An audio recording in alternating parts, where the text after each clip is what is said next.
Staff's recommendation that Lewis Drive and surrounding areas do not qualify for the next steps in traffic easing measures.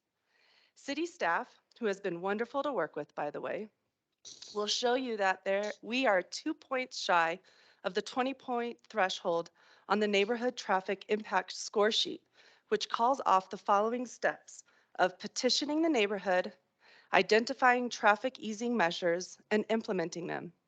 If only a couple more of the 800 plus vehicles that pass by my door every day were speeding, we would meet the threshold. Isn't that a silly thought? My appeal rests solely on the sheer volume of vehicles using our street as a cut-through. Great that vehicle speeds are within 25 miles per hour, but that in no way keeps my children or my neighbor's children or anyone along our street out of harm's way. Put yourself in my shoes. There are 15 homes on my short segment of Lewis, which by the way was originally built as a cul-de-sac. And on any given day, more than 400 vehicles pass by my door in one direction. From April's report, 409 vehicles passed westbound and another 451 eastbound. That is 800 and more vehicles passing on any given day. Of course, I am here appealing directly to you. Please, I implore you all to allow our neighborhood to move forward to steps 3 and 4 in Flagstaff's residential traffic management program. This all seems even more relevant as Lewis Drive is not even on the 4th priority list for sidewalks on the active transportation master plan. Please, let's be proactive on this one. We need less cut-through traffic on our street to meet the livability standards to set out in Flagstaff's guidebook for residential traffic management. You can find it in the first paragraph on the first page. It reads, cut-through traffic occurs daily in many areas of Flagstaff. It compromises our neighborhood, livability, creating noise pollution, causing difficulties for pedestrians and bicyclists, and raising concern for the safety of our children. We need to act soon. The upcoming construction on the 4th Street roundabout will drive that volume up even more. Thank you. Thank you, Amy. Right. Do we have any other members of the public that would like to address the commission? Okay, I'm going to check online. As an online member, I'd like to make a public comment. Okay, go ahead. We can hear you. If you would please introduce yourself. And 3 minutes. Yes. Hi, everyone. My name is Austin Kerr. I am also a resident on Lewis Drive. And my family and I are entering our 3rd year of living on this street. And as Ms. Byers pointed out, it is a dangerous corridor and makes me and my neighbors nervous every time we have to go out into our front yards. Hello? Can you hear me? Yes, I can hear you. Oh, okay. So I'm asking the commission to appeal the city staff recommendation of traffic calming measures on Lewis Drive as well. I would love the Transportation Commission to reconsider the staff recommendation and allow the residents of Lewis Drive to move forward with bringing about these traffic calming measures on our street. We can very easily point to the data that shows lots of people drive on our street and drive on it way too fast. Residents should not feel uneasy when walking our dogs or playing in our yards, especially considering our proximity to major city thoroughfares as well as community parks like Bushmaster. So please, I implore you all to put on the next agenda or in future agendas these traffic easing or traffic calming measures for our street here on Lewis Drive. Thank you so much. Thank you, Austin. And I see Thomas Byers also has a public comment online. Yes, hello. Can you hear me? I can hear you. Please go ahead. Thank you all for your time today. I'm just here to echo the public comments so far. I realize that according to the data collected in April on the west side of Steve's on Lewis Drive does not meet the 20-point threshold, but the volume of traffic is unimaginable. Just ask yourselves how many cars you would think would pass your door every day on the street you live on. And if it were reaching into the 900s, I think you'd be alarmed as we all are. It's not the speed necessarily, although it does feel fast, but really the volume of traffic that's a concern. Every single time my children are in the front yard trying to ride their bike, play basketball, throw frisbee with me, I spend more time asking cars to give us some room than I do playing with my children. And I hope you see the value in us making Lower Greenlaw, Lewis to start, Steve's next, a priority in safe neighborhoods. And once I saw the guide posted by the Transportation Commission online, we do want livable communities. And part of that is not having our neighborhood streets as cut-throughs or thoroughfares. As the previous person commented, we are close to Route 66, and that in and of itself creates a lot of traffic flow through our neighborhood that's unnecessary. A shortcut here, a shortcut there means that our kids, our friends walking dogs are in harm's way. So whatever the next step is, I would officially ask to move forward with the program to petition the neighborhoods, to have city staff recommend some easing measures and move forward, basically. I think 2 points shy of the 20 threshold in this circumstance is enough to warrant that. Thank you all for your time. Thank you, Thomas. I don't see any others online or in the audience for public comment on items that are not on the agenda. So with that, move to approval of minutes. We have recordings of our meetings. Those are available online. You can reach out to city staff if it's difficult to find online. It's in the Transportation Commission page. I believe there's also a link at the beginning that you can go back to. So before we get started, we've had a couple of agenda changes. So I'll look around there and make sure everyone's okay with these agenda changes, just moving things around a little bit and then eliminating one item. So the first item that I'd like to strike from the agenda for tonight is the Bicycle Advisory and Pedestrian Advisory Committee appointments.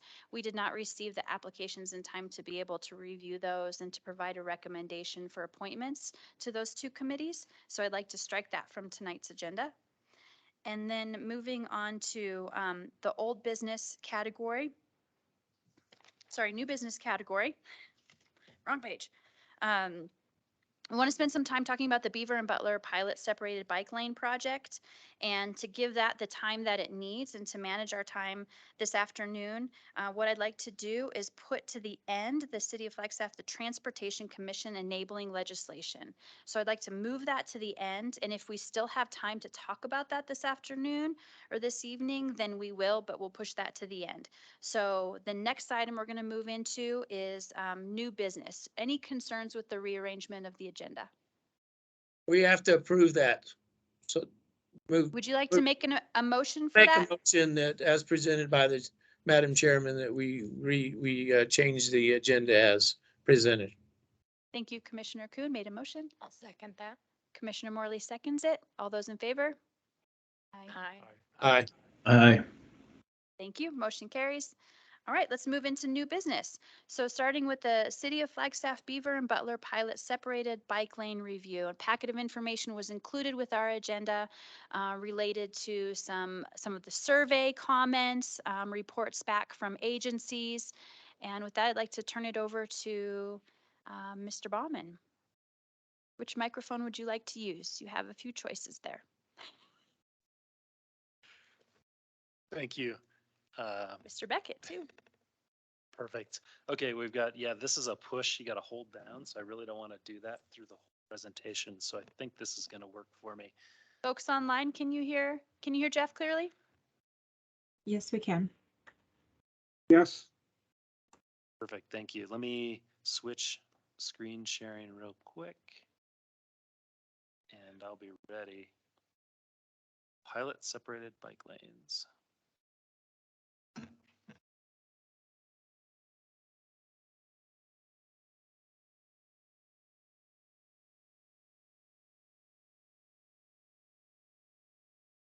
It worked. Excellent. Thank you, Madam Chair. So this is our first item now with the reordered agenda, which is separated bike lanes, the pilot program on Butler and Beaver. A couple handfuls of slides for you tonight, and then some discussion at the end. Going to get some help this evening, potentially from Martin. Yeah, Martin did make it online. Good. And yeah, so here we go. Do a little bit of background on these. The pilot bike lanes were recommended by City Council back in July of 21. The first pilot separated bike lanes were installed on Butler and Beaver Street. I don't know if, can you grab those? Thank you. First pilot bike lanes were, are you good? No worries. I didn't want it to go out of control. So first pilot bike lanes were installed on Butler and Beaver, and of course the improvements were obliterating current striping, changing the layout on the travel lanes to a little bit narrower, moving the bike lane over to be a little bit wider, adding the parking curbs, and then the vertical delineators or candlesticks are roughly what these projects look like. The map on the top right corner shows the project limits. So Beaver Street from Forest, not quite all the way. This map shows it going all the way down to Butler. It really stops kind of on that north end of downtown at Cherry, and the Butler project goes from Milton Road over to Sawmill. So we kind of got direction in July of 21, quickly worked through design, procurement of a contractor, and actually had these installed in November of 21, which was really quick. We were a little surprised actually at ourselves how quickly this all came together. Butler Avenue corridor, again, Milton Road to Sawmill. We also installed, as you can see on the screen, it's a little hard to see, but you can see on the screen, the green bike lane extensions through the intersection at all of the intersections and most of the right turn lanes. We also installed the 2-stage left turn boxes, which I think most of you are familiar with, but if you're not, it gives cyclists an opportunity, instead of merging across multiple lanes to turn left at traffic signals, to carry straight through in the bike lane and stop, turn your bike 90 degrees and then cross. So it's 2 stages to make that left turn. So we installed those at all of the signalized intersections.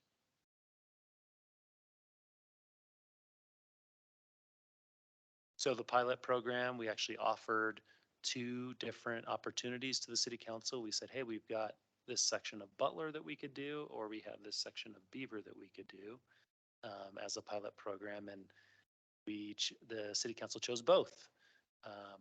So that's how the pilot program began. Before we got anything installed and when we still had decent weather in the fall, because it's a pilot program, we wanted to understand how conditions were before and after. So we collected speed and volume data before and after.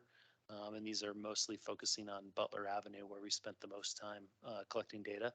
We collect feedback from stakeholders and citizens. We really did that after the installation. We did that this spring.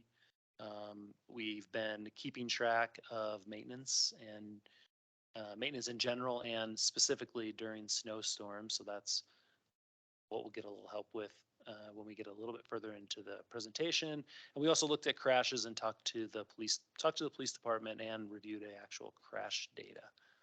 So that's what the study is all about. And this presentation, of course, is a summary of that study that I sent out last week. I think these are the slides that Martin may want to jump in. We'll see if he's able to do so. This came together fairly quickly, so we don't have this perfectly rehearsed. Martin, do you want to jump in here? Can you jump in here?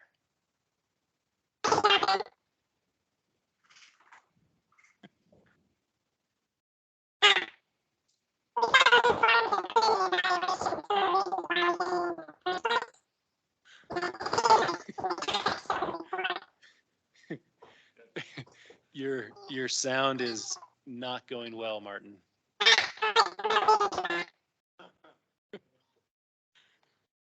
It's that kind of day.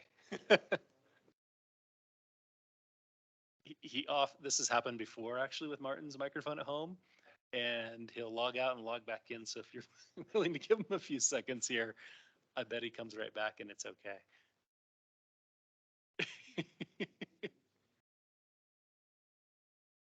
Been doing this for a couple years and we still are surprised.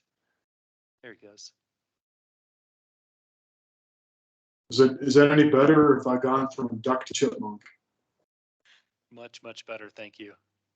Oh, good. It's funny, just that happens often at first time, but if you disconnect and reconnect, it seems to fix it. That in the helium shot I took has worn off. Anyway, in the context of the report, we thought it was important to include some of the reasons why we considered this treatment in the first place. And so these are some benefits that have accrued from other places around the country that have used separated bike lanes. And I should mention that some of the configurations look like ours, but there are kind of a wide variety of different designs and configurations that are used, and communities have used these for probably more than 10 or 15 years now. So there's a little bit of data and some research that's starting to come in. I think for the final report, we may try to provide some references for some of this information. But some of the benefits are generally that separated bike lanes make it comfortable to bicycle for more people. And if you're familiar with our bikeways plan, our target audience is really not hardcore bicyclists necessarily. It's more average citizens who would like to bicycle more for recreation, for transportation, for commuting, but they're concerned about their safety and not always comfortable on busy roads. So when bike lanes are separated, it tends to attract more of that segment of the population. The second point is that separated lanes can benefit all road users, and there's some safety data as well as some comfort data from both the perspective of bicyclists and drivers. Third, it's preferred by bicyclists, and again, there's some good studies that have been done over the last couple of years. Fourth, it's part of an overall low-stress network, and I think we need to emphasize the word network here, in that it's really not single treatments or one or two streets. We're really looking at a system that covers all of town and accommodates bicyclists no matter where they're coming from, where they want to go. And then finally, I think we've talked about it before in a real general sense, but having a robust bikeways network really supports other community objectives like public health, our sustainability goals, community and neighborhood enhancement, environmental protection, even economic development.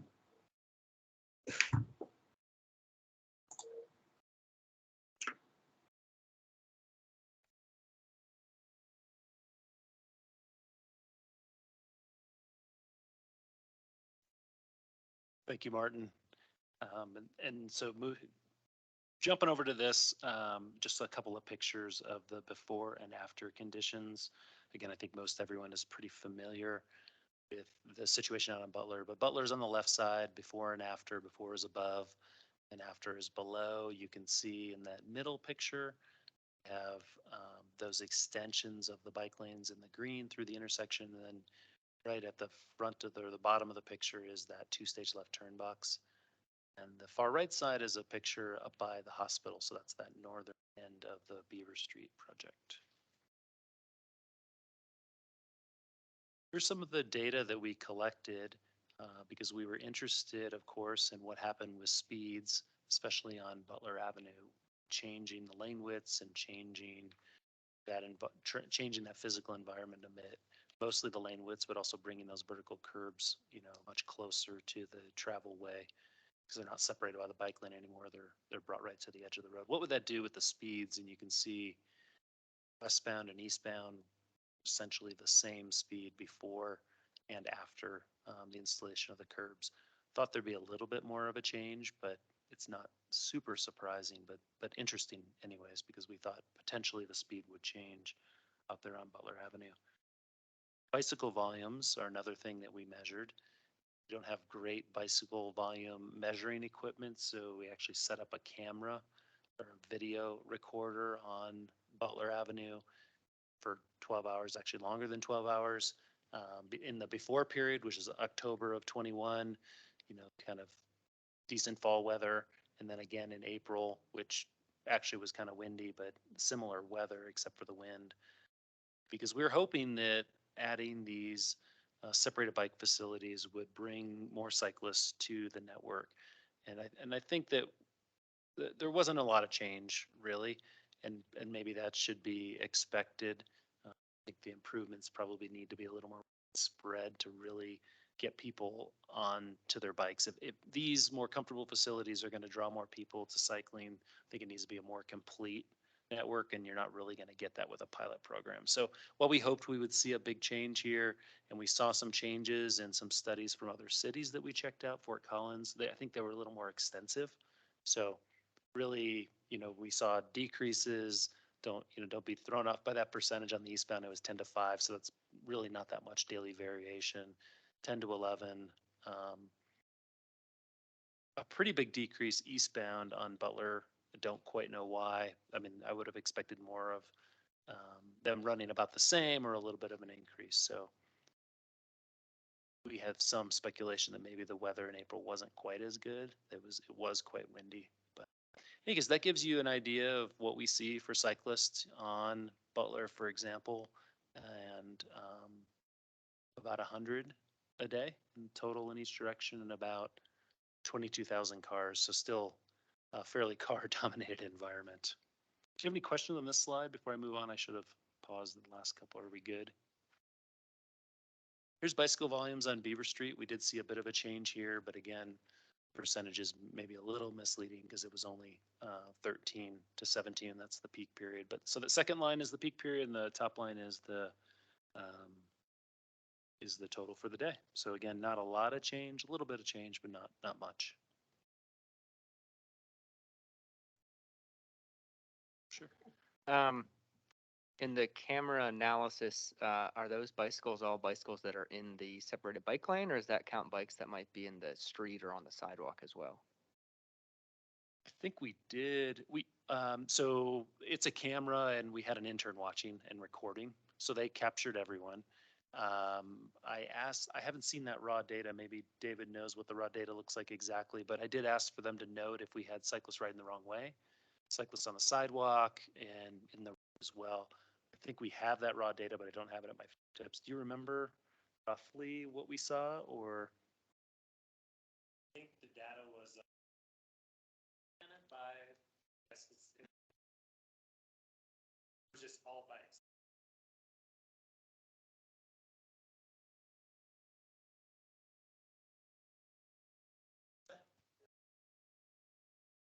So if they're on the sidewalk, they didn't get. Oh, so there's the answer. Limited to just bicycles. Thank you. Yeah. See, I didn't jump ahead. Okay, so this is where Sam can join the conversation if And you can go there. That one should work. Everything should work now. Yeah, I don't think it's being shared here, but Welcome, Mr. Beckett. all right. Well, I appreciate you having me here, Madam Chair, Commissioners. First time here for this commission, so I appreciate the time. Appreciate Jeff having me here. And I really want to make sure that this part of the story got told. So while there hasn't been much change in many of the slides previous, on the operations side of the house, there's been a lot of change. Some of it's been good, most of it's been just impactful. And so we're going to go through some of the stuff that's been impactful, and this in particular is for the city. So my name is Sam Beckett. I'm the Streets Director and Facilities Director for the City of Flagstaff. Some of the stuff we're going to go through today are just some of the impacts that we saw with this. Now, our team went above and beyond to try and keep this as good as they could keep it anyway, and keep it functioning and do what we can do to keep it operational. We even had to go out and buy 2 new pieces of equipment, which got back ordered by 8 months and never made it for snow operations. In addition to buying attachments and changing out some of our snow equipment so it can fit within these separated bike lanes, just to get in there and clean the bike lane. So there was a whole process behind it. And as we look through this, we can start looking at some of the cost data here, and some of that's even been updated since this slide here. And I'll go over some of that as we talk. So our current maintenance for this, our maintenance cost in 6 months was about $60,000. And that's just in our labor. So that puts us at $66,000. Our snow operations alone add an additional $30,000 to snow operations. And a big impact to that, and I want to talk about the impacts as we go through the numbers here. One of the huge impacts we saw was we actually lost 3 snow routes throughout the city.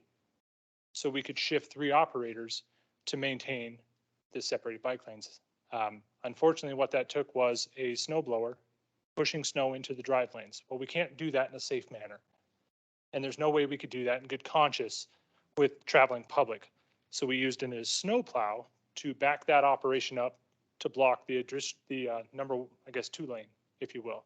From there, we couldn't just dump the snow into the fast lane. And as we carry everything over, it took an additional snow operator to help carry that over. So it was taking 3 operators to do 1 pass. It would take them about 3 hours to make 1 pass through the entirety of this pilot program. So while the costs are important, the impact was even more important.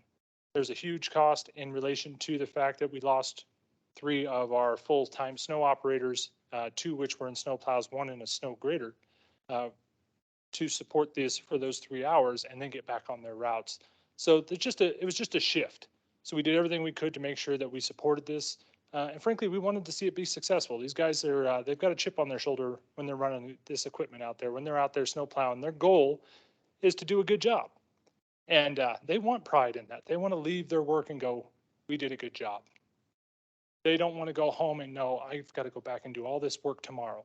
So the goal for them was to get everything done at once. However, it was just impactful. And I think that's the most important word I'm going to use today. When we start looking at the numbers here, we just got new numbers in of labor hours versus delineators, maintenance, all the different specifications you see here. That number went up in that 6-month period. So as we finalize the data this morning, we're at 609 in our labor hours. We're at 609 delineators maintained. We're at 131 delineators destroyed. And while that is an impressive number, the most important piece of that is all of that happened, most of that happened between snow operations in our busiest season when we can't get back out there to get those replaced immediately because snow operations continue. And it takes a lane closure to get out there and work on the separated curbs. So we ran into a lot of logistical pieces that we're just trying to work through. And if this continues, obviously we're going to have to find a way to support this with additional staffing, additional equipment, and specialty equipment to make sure that we can do our best work and support this moving forward. Delineators replaced. We actually had to go out and buy a new style of delineator because the original candlestick delineator that they were using, little to our knowledge, just destroyed. Blew apart when it was struck by a vehicle or a mirror. I think most of our impacts from what we're seeing at the height of the impact were most likely vehicle mirrors, right? And that's something to note on there is we kind of narrowed the lane to fit the vehicle in there. So as they got closer to that, the mirror still sticks out a little farther than anything else in the car. And that's where we were seeing most of the damage and impacts were to that top piece. So we had to get a whole new style of delineator set up. We're working on getting all those replaced. And then there were 20 curbs that were just destroyed completely to a point where they had to be removed. We finally got a stockpile of some in place, and we worked to try and get some of them back into place. Most of them haven't been replaced yet. So what we've done is added new delineation to make sure that we mark the new end of the separated bike curb until we could get back in there and replace it. And they've gone through and tried to schedule in there. I think the important note is as we were reviewing this, just in the work that we were able to get in on these, we're putting about 100 hours a month in on these separated bike lanes just to try and keep them up and functioning. But by no means, unfortunately, did we keep them up to a beautification standard, if you will. So unfortunately, that was the piece. We know we fell a little short there, but at minimum, we tried to keep them to the best operational standard we could. But that's just not how we like to do business. So we're going to do our best to try and find a way to improve there. But really wanted to just talk about the impact operations and give everybody that quick perspective of what did change out of the stuff that didn't change. So I hope that helps. And if there's any questions, I'd be more than happy to answer them. Thank you. I think I'd like to add one comment to that, and that is when crews are out there doing the replacements and the repairs, they're usually working out of a work truck, and they need to be right next to that curb or right next to that delineator to be able to do that replacement. And during those times, which I saw on frequent occasions, those vehicles, the only place for them to stage and queue and to be able to access equipment off the back of the truck is typically partially in the bike lane and partially on the sidewalk. So then the hours that we're talking about that you're doing the repairs out there, it's actually blocking the bike lanes, and it becomes an issue if you can't see because it's around a corner, and once you're in the bike lane, it's more challenging to get out of that. So I think that's another perhaps thing to consider as we look at the hours that are spent, the actual logistics of doing those repairs and what it means to the bike lanes. And that just my comment that my observations. No, and I appreciate the perspective. We learned a lot going through this. We've learned a lot from snow operations. We learned that if a car destroys a snow curb in the middle of a snowstorm and snow covers it over, does anybody actually see it? They do when the snowblower hits it, sucks it in there and destroyed our snowblower. So it's just one of those pieces. If we don't know it's broken and we don't see it, it still winds up in there. But we learned a lot of really cool pieces. We learned a lot of good things out of this. We learned some bad things out of it, but we also saw some pieces work really well. Right, we saw the piece up off of Beaver Street. It functioned well. So we kind of just left that one alone. Most of our focus has been primarily on the Butler corridor, just a narrower setup, a little higher speeds, obviously a lot more traffic. Just a change in our shift in our operations, but impactful. That's the word I've been using. No, I appreciate that. Thank you. Any questions for Mr. Beckett, commissioners, online or? Okay, thanks. You had another slide I didn't get to, but I think you're okay. I mean, you can speak to this one as well, but these were your two slides. Yeah, go ahead. So I can hit on these here. I think the first one here we talked about a little bit is the hardware. So the first delineators that we had out there were basically just breaking off in the cold. So any kind of impact, they snapped off almost immediately. The one on the left is the original style of delineator out there. That metal bracket almost immediately snaps off when impacted. Now, what doesn't snap off?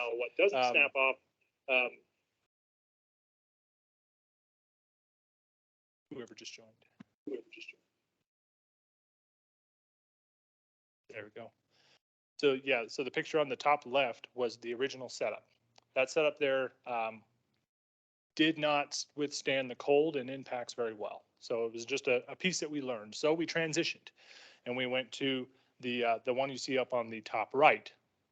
There was a significant cost difference in those. However, they've been pretty structurally sound even after taking an impact. They bounce back. They don't immediately lie over. What we see is even some vandalization out there where people were stepping on the old ones and just bending them over into the drive lane. So then crews had to go back out, try and stand them up, and they would snap off. So these have been a lot better moving forward. Just a different cost bracket. I think we went from like $18 a delineator to $90 a delineator. So just a difference. The narrow lanes. Many of you probably drove Butler. you've probably noticed it's a little bit tighter through there, right? And I think Jeff said it earlier is speeds didn't really change. You're staying with flow of traffic. It gets a little bit squirrely in there. Well, in snow operations, we take all the snow, which you'll see there in that bottom picture, and instead of pushing it to the edge of the road, we pushed it to the center of the road. And I don't know if any of you ever ran a 10-wheel snow plow. Even looking out the driver's side window during the middle of a snowstorm, trying to figure out if you're riding the edge of a curb, it does not happen. So while we got close to getting it all in the median, we never got all the way there. Some of the impacts we saw off of that was while the snow was packed in the middle, what is every road designed to do? Shed water. So during the day, when we get these phenomenal freeze-thaw cycles here in the northern Arizona, it would thaw out during the day and turn to ice at night. So one of the impacts we saw and what you'll see coming up here is ice cinders. We found ourselves putting about 10 additional truckloads of cinders per storm in these corridors.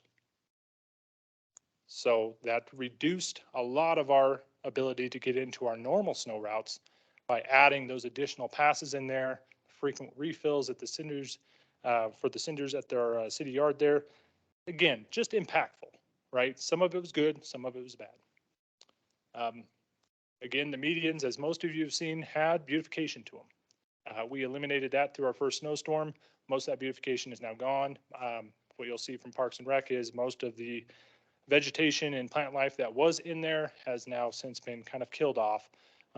It's unfortunate. It's just the way that this was designed, and we really tried to find the best way around that. Crews even tried stacking it not quite completely in the median and then running a whole nother shift of people to come in just to clean up the snowstorm immediately after. So they would finish their 4 or 5 days of 12-hour shifts, come in for a night operation of 12 hours, strip all the snowplow trucks of the cinder spreaders, and then go out and load up the snow in these areas and then haul it away and then be prepared for the next storm. They had to go back and dress everything. So just a new operation for us.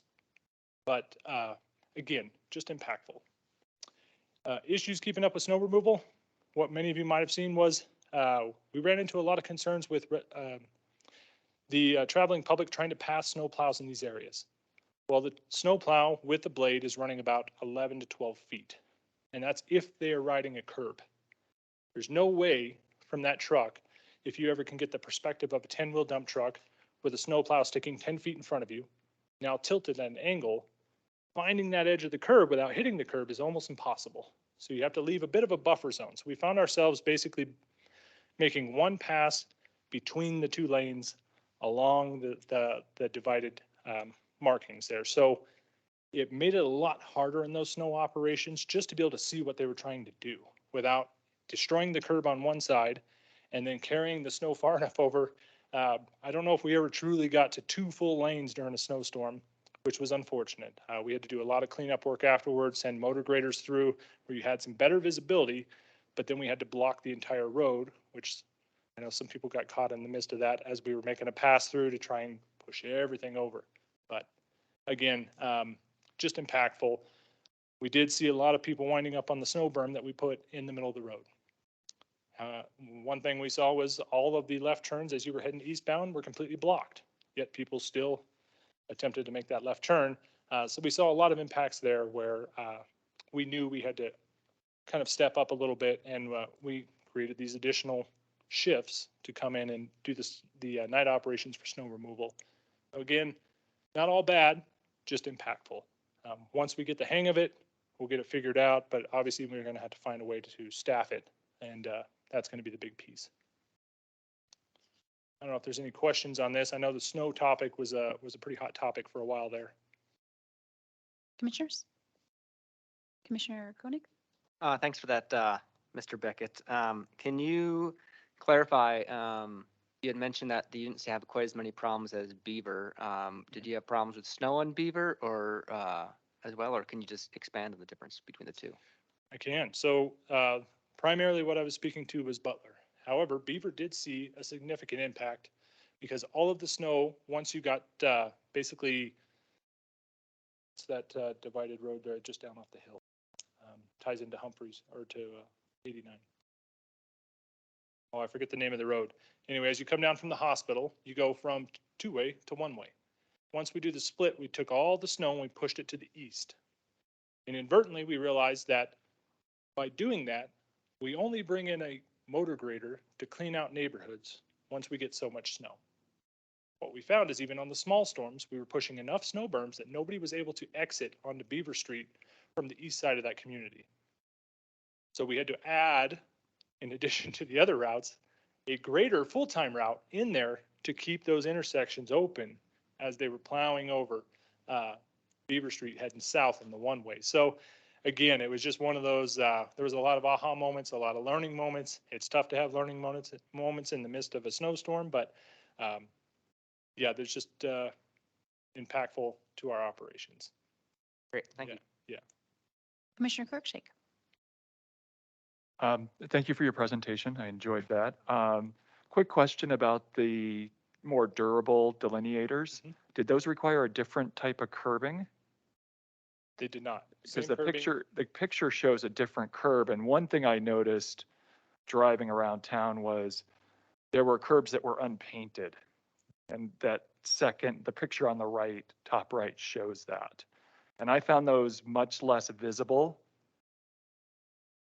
compared to the ones that were painted white. And I don't know if that was by design or just, I haven't seen any that weren't painted yet in this project. Even the ones that we got as spares were painted. oh, The one that you see on the right is not from our pilot. I don't know that's what, odd. I swear I saw some around town. I was like, Yeah, I why haven't aren't seen these that painted picture. white unless the paint came off throughout the course of, Yeah, we got all from the same manufacturer and they were all white initially. Some, many have a lot of tire hits Yeah. and so they do get dirty just with cinders blowing on them. I think that photo on the right is just a canned photo from the manufacturer. That's not our, as Sam said, that's not our installation. The one on the left, I believe, is like day one, really looking nice and sharp. But they all started like the left side. okay, that's interesting, because I did notice that some of them faded or something over time, so they were not as visible as they started. yeah, we're trying to find a way to clean them. I know that's kind of an odd statement. So we're looking at ways to figure out how to clean them at this point, and at some point they have to be restriped. Well, our striper isn't capable of doing that, so it's going to be handwork or contracted. And that is a piece that we are looking into, is how do we continually enhance the visibility, much like we do with the street markings. Our crews are out there right now doing long lane striping today. This is just not one of those the truck can do. So we're trying to figure out how do we stay up with that piece of the maintenance of it. But I think it's a valid point. Most of that, if you go out there, you can wipe it with your foot and it is still the cinder dust from, unfortunately, snow operations. But it's a valid point, and it's one of those pride pieces that our crews have come back with, and trying to figure out how do they make that look better. But I appreciate that. All right, thank you. Any other questions, commissioners? I appreciate the conversation. Thank you. Sam. I've noticed even the vertical delineators have the cinder dust stuck to them, like they need to be wiped down, or rain. Maybe some rain. Rain would be nice. So I don't know that I said this a couple slides ago, but you saw it in the report, but to make sure we're clear here. Basically, we interviewed or did phone interviews or Teams interviews with all the different internal and a couple of external stakeholders that we knew, either we knew up front would be impacted by these projects, or that we had just heard they were having issues or they wanted to talk to us. So talked to City of Flagstaff Parks folks, because they maintain the medians on Butler Avenue. I mean, the dollar amounts aren't huge, but there were damage to the plants from the snow stacking, additional applications of cinders, which Sam had mentioned as well. We did get on social media initially, it was a little panicky. We saw a lot of information about people hitting curbs and popping tires and bending rims and all sorts of things. And usually those funnel their way to city risk management. To date, we've only had one claim. And we determined that we were not going to pay it. We have two other active inquiries, which we don't know the status of, whether we'll pay those or not. But those are basically pop tires, alignments, rims, that type of thing. Hitting curbs is what all of those were about. Solid waste was an interesting one. I think that was an issue we knew was going to be a potential problem up front. And I think we actually discovered more issues than we expected. So, solid waste, I'll just run down the bulleted list. Unable to pull over, so they can't get to the curb anymore, so they're out in the travel lane. Not too big a deal on Beaver and Butler because there's a second lane, kind of like the bus. People can typically get around, but they sensed some frustration and the drivers were a little uneasy with that. More of it's just kind of an inconvenience, not a real, traffic blockage or probably not a real safety issue, but they did note that. They actually, one of their drivers actually witnessed, and I think someone actually pursued this because it happened several times where a cyclist was riding down, I think they said Beaver Street, and kicking over all the cans that were in the bike lane. And then the solid waste guys had to stop and scoop it all up, and a big disaster. I don't know if they caught the person, but they were trying to catch whoever was doing that because it was a repeated offense. Witness handlebars hitting trash cans. I had heard this too. Again, it didn't turn into a claim, so presumably nobody got hurt, but that is a tight situation. We talked through it quite a bit at the beginning. Does the can belong on the sidewalk? Well, the sidewalk's not wide enough to put the cart, I think is the technical term. The cart on the sidewalk blocks the sidewalk for ADA access. So that's probably not the best spot. Let's put it in the bike lane, but wheels up against the curb as much as possible. So solid waste went up and down Beaver Street and Butler, knocked on doors and talked to each person and said, hey, this is what we need you to do. Most were cooperative, not all were cooperative or not all were consistent. On Beaver Street, it's one way, so the trucks go the same direction and they only have an arm on the passenger side. So traditionally, the people that live on the other side of the street wheeled their carts across. Wasn't that big a deal, but they couldn't wheel them where they used to wheel them because there's a curb there. So they'd have to wheel them and down and around and find a gap. Wasn't that big a deal, but we figured that out as well. What else do we hear? Oh, when the cans were when the cans were at the curb or sometimes sidewalk area, I think they told us that there was only one truck that had an arm long enough to actually get to those. So they had to adjust their routes so that they made sure that truck was doing Beaver Street and Butler. Again, not a huge deal, but reduces some flexibility of their fleet. They just had to be careful that they had the right vehicle on those routes. So, interesting stuff. Requesting more space at a few locations. Yeah, so what we talked about is maybe we can pull some curbs for them especially on Beaver, we have more cans. Because I think we didn't have an issue before when people put their garbage cart up against the curb when there wasn't another curb for the bike lane. As a bike, you could just look over your shoulder and ride around it. That worked. And so that's probably what we need to do is wherever we're going to co-locate cans, we need to remove some curb. They also had some issues with getting in and out of some businesses on Butler because of the curbing. So if we keep that section on Butler, we need to make some adjustments. The Speedway gas station apparently they really had trouble getting in and out of it. So again, we just learned a few things.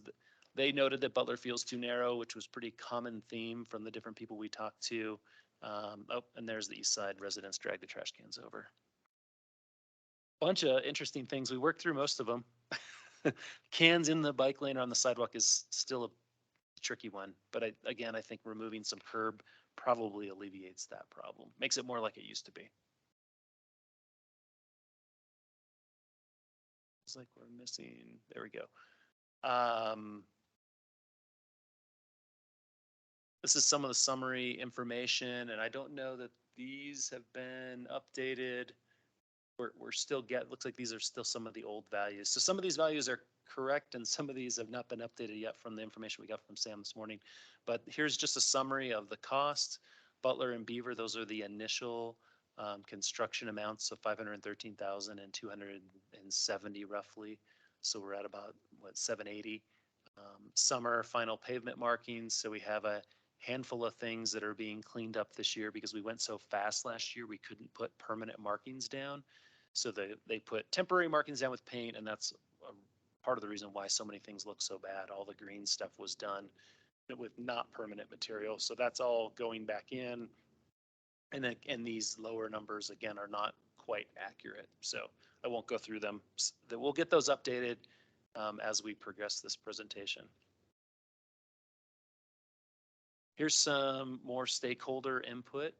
Talk to the police department and the fire department. Police department reported an increase in near misses. Then they reported some issues with the narrowed lanes. So partly I think the narrowed lanes are not consistent. So, you have 2 lanes on Butler, and then it goes to 1, then it goes back to 2 a little unexpectedly. So that was kind of the story they were telling there.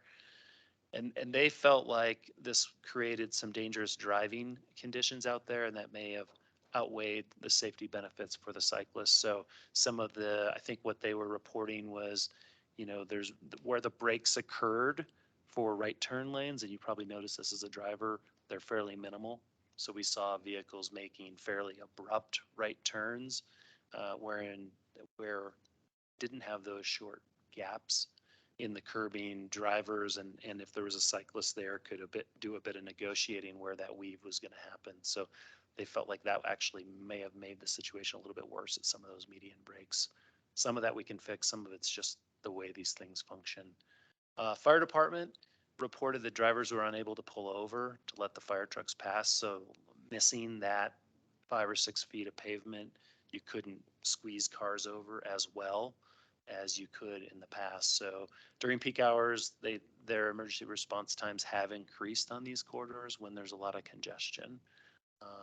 Again, the narrowed lanes during the snowstorms were problematic, and this is kind of maybe a one-off, but they had reports that cyclists were using the travel lane on trash days instead of being able to use the bike lane. And I think, again, that was on Butler.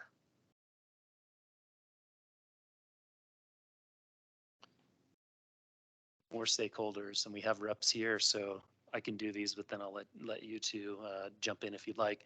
So I think reported from Mountain Line, travel lanes felt narrow for the drivers, bicyclists driving in the travel lanes during snow events, and that was probably before the lanes could be completely cleared. Vehicles driving in the middle of the roadway due to the snow berms. So I think these are kind of a repeat of the things we've been hearing. There are bus mirror hits, hitting other buses or objects. I'm not sure how many. I think it was only 1, but there may have been other instances as well. And then the drivers from Mountain Line reported these broken delineators and debris in the bike lanes. So when the delineators get broken, they don't always land perfectly on top of the curb. So sometimes they're across the bike lane, sometimes they're across the travel lane. A little unpredictable and unsafe depending on where they were. Would you like to jump in now, or am I good enough for the summary? That's pretty good. I'll add a couple things. So we sent some revised comments fairly late, and so I know they're in the packet, but I know they may not be represented here. We did want to note that we drive on travel lanes this size all the time. I think the key issue is that nobody's slowed down, as you noted, so it feels very fast to people, but we wanted to acknowledge that the travel lanes are okay. I think we've had 4 incidents occur, and I've watched the videos of all 4. And they're very exciting. I think the issue that's occurring is when a vehicle travels into our lane, there's nowhere for us to maneuver to avoid. So previously we would have avoided by pulling into the bike lane, and now we've hit the curb twice, and once with no damage, and once I think we did break a delineator. So we went back and looked at this comment more, and we were like, is it really that the travel lane's too narrow? We drive on these lanes all the time. It's when there's an incident, there's not room to maneuver. And then the other piece, we did review the FUSD accident and decided it is not the fault of the bike lane.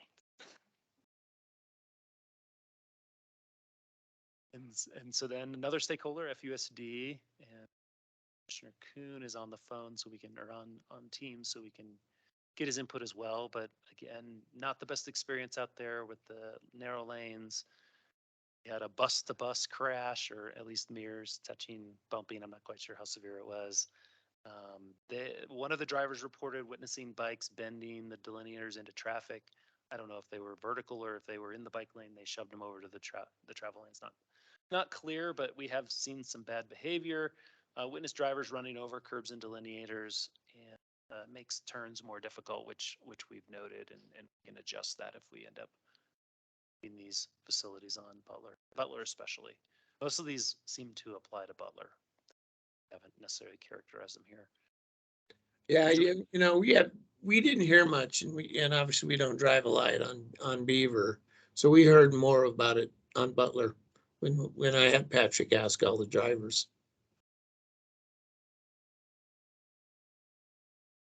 Thank you. Here's the next fun thing we did. We did a Flagstaff community forum survey. So this is where we typically do city surveys. We only had it open for a couple of weeks in May, so good weather, 6 months after installation. So everybody had an opportunity, or most people in the community had an opportunity to ride or drive through Butler or Beaver. 602 responses in a couple of weeks was amazing. That was one of the highest totals I understand that we've ever seen, actually. And the survey was broken into a couple of parts. I think Martin may want to jump in here, but 4 parts. We talked about, experience with these separated lanes, some general thoughts, ratings of different types of bike lanes, because we've been discussing, as you know, traditional bike lanes, a buffered bike lane, which is just paint between the bike lane and the travel lane. What we've done here, the separation with a curb, and then another separation technique, which looks more like a foots trail. So asked a bunch of different questions, a lot of open-ended responses, and we have the data together, and you saw some of that in the report. We'll talk about some of that tonight. Still putting all of it together, 600 responses, and I think on some of the open-ended questions, we had 500 people write something, and we had 7 fields, I think. Yeah, 7 fields, and we may have over-asked. Martin, do you want to jump in again? Martin's been the survey master of this project. Yeah, Jeff, this is just some of the highlights from the survey, and we've almost got it compiled so we can share that with the commission the next day or two. A couple of the highlights, when we asked bicyclists about their experience, it was fairly polarized and really, really evenly split. So a lot of people said their experience was mostly negative, and almost the exact same number said their experience was mostly positive. When we asked drivers about their experience, their experience was mostly negative with the separated bike lanes. And again, like Jeff said, we asked some open-ended questions so you can get an idea of what exactly it was that made their experience negative. In the questions we asked about some of the hypothetical bike lanes that Jeff described, from buffered to conventional to separated, and the experience that cyclists had as well, there was some evidence from the survey that separated configurations can help cyclists feel more comfortable, and it can help encourage more people to ride. In fact, we had a question directly about that, asking how the presence of the separated bike lanes would affect their future riding on those streets, and if they were more likely, much more likely, or less likely to ride a bike on them. Some of the positives that we heard, we did have an open-ended question that just said, what did you like about the separated bike lanes? They were fairly general, but they talked about enhanced safety, the idea of the barriers preventing vehicle encroachment. They felt it was a better accommodation overall for bikes and gave bicyclists better awareness on our roads. And if you go to the next slide, I think there's a couple more. We asked people what can be done to improve them. Here we heard some of the things that we heard tonight regarding maintenance, removal of snow and cinders, the condition or damage to the delineators, trash cans in the bike lanes, vehicles turning across the bike lane onto side streets and driveways. And then generally from cyclists, the feeling of being trapped in the bike lane when there were no openings.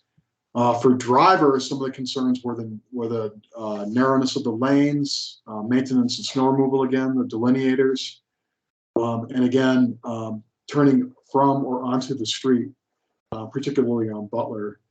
It should be mentioned that a lot of survey respondents, and you'll see this in the results if you go through them, expressed in no uncertain terms a fairly strong disapproval of the separated lanes.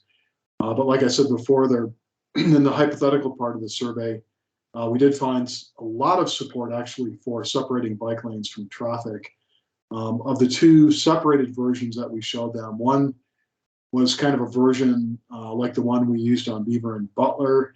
That didn't rank very well when we asked people how comfortable they would feel. And I think that is likely a direct reflection of the pilot programs. So they weren't happy with the pilot programs, and so they rated that configuration kind of poorly, even in a hypothetical situation.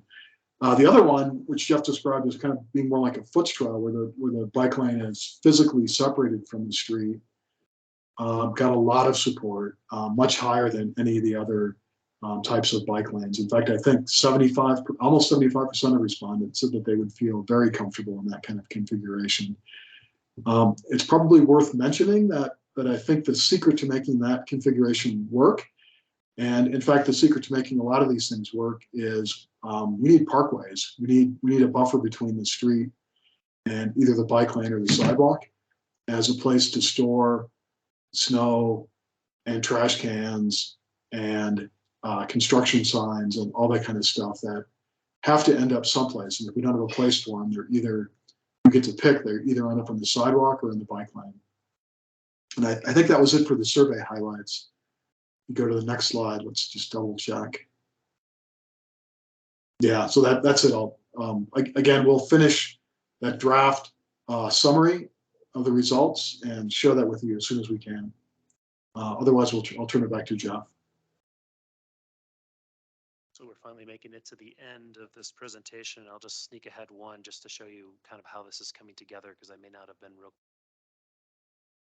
The idea is that we're working up towards a city council work session on this project, kind of the same thing on June 14th. Looking backwards, we have pedestrian advisory committee next week on Thursday. Tomorrow we'll talk to the bicycle advisory committee, and obviously today we're talking to the transportation commission. So kind of have a staff wrap up, which is that last page, which I'll go back to. And then our plan is to summarize recommendations from all of these different groups and take that all forward to the city council. So recommendations, and hopefully they end, because that's what we're hoping to do for city council. And so here's where we're kind of at as a group, without hearing your input or hearing from the public yet. So we're a little multiple, but here's what we're thinking. We're not recommending additional pilot bike lanes be installed this time in this same configuration. Remember, this came to us, and initially this was a citizen petition. I think the petition asked for 8 miles of these facilities to be installed kind of immediately. And we looked at the 8 miles and figured out where we thought we could be effective and where we could make these things work. And that was the Beaver Butler. We said, okay, pick one, and we picked both.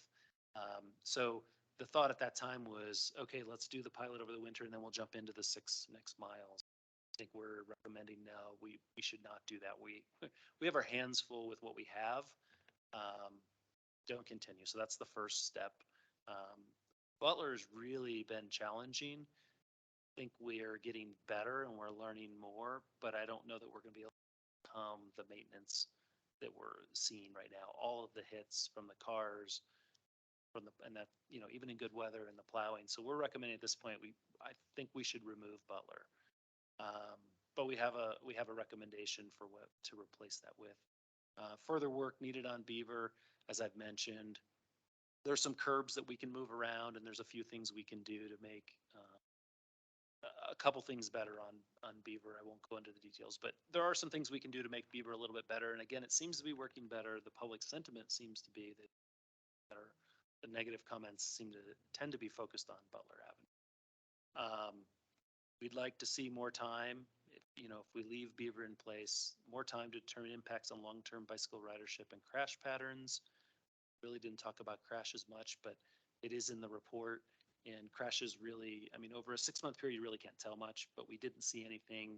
We didn't see much change, which is probably the best outcome.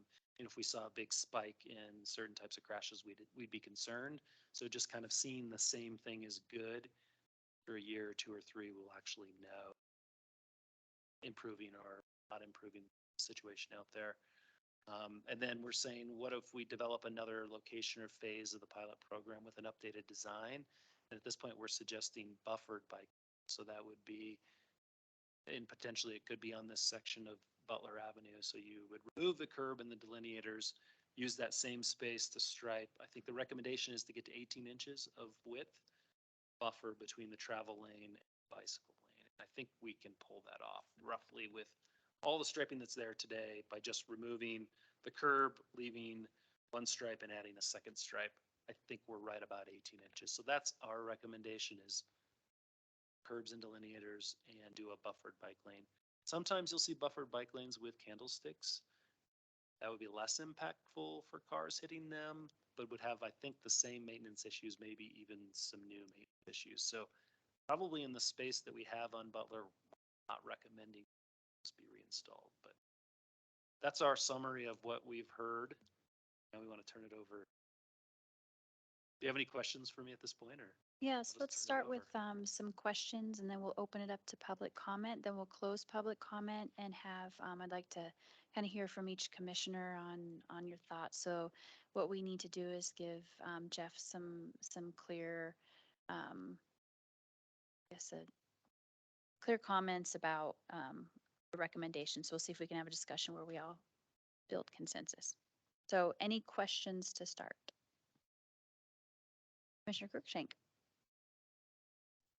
Jeff, I have a quick question for you. You spoke about buffered bike lanes on Butler. Is there room for that option on Beaver as well? I think we have very similar space. So yeah, that's our potential. The curb is, I think, 8 or 9 inches wide. The stripe is 6, so we're close with just what we have, in dimensions. So I believe so. We got pretty darn narrow on Beaver Street for a couple of blocks towards Cherry. That Dale Elm area got very narrow, so we might be pushing limits there. But for the most part, yes. Commissioner Kraft. Thanks, Jeff. I'm assuming some of the issue with Butler is it wasn't designed to have this lane enclosed within the space that's there. So you're kind of cramming it in and it's causing issues. Is that true? We're still trying to figure out exactly what went wrong, but the dimensions are definitely less than are recommended from some of the guides that we've seen for these types of facilities. So I think, yes, we have seen examples that are this tight, but they're in a little bit different environment, maybe a little less traffic, probably less speed in a more downtown area. But I think space is probably our biggest issue out there. I'm also curious if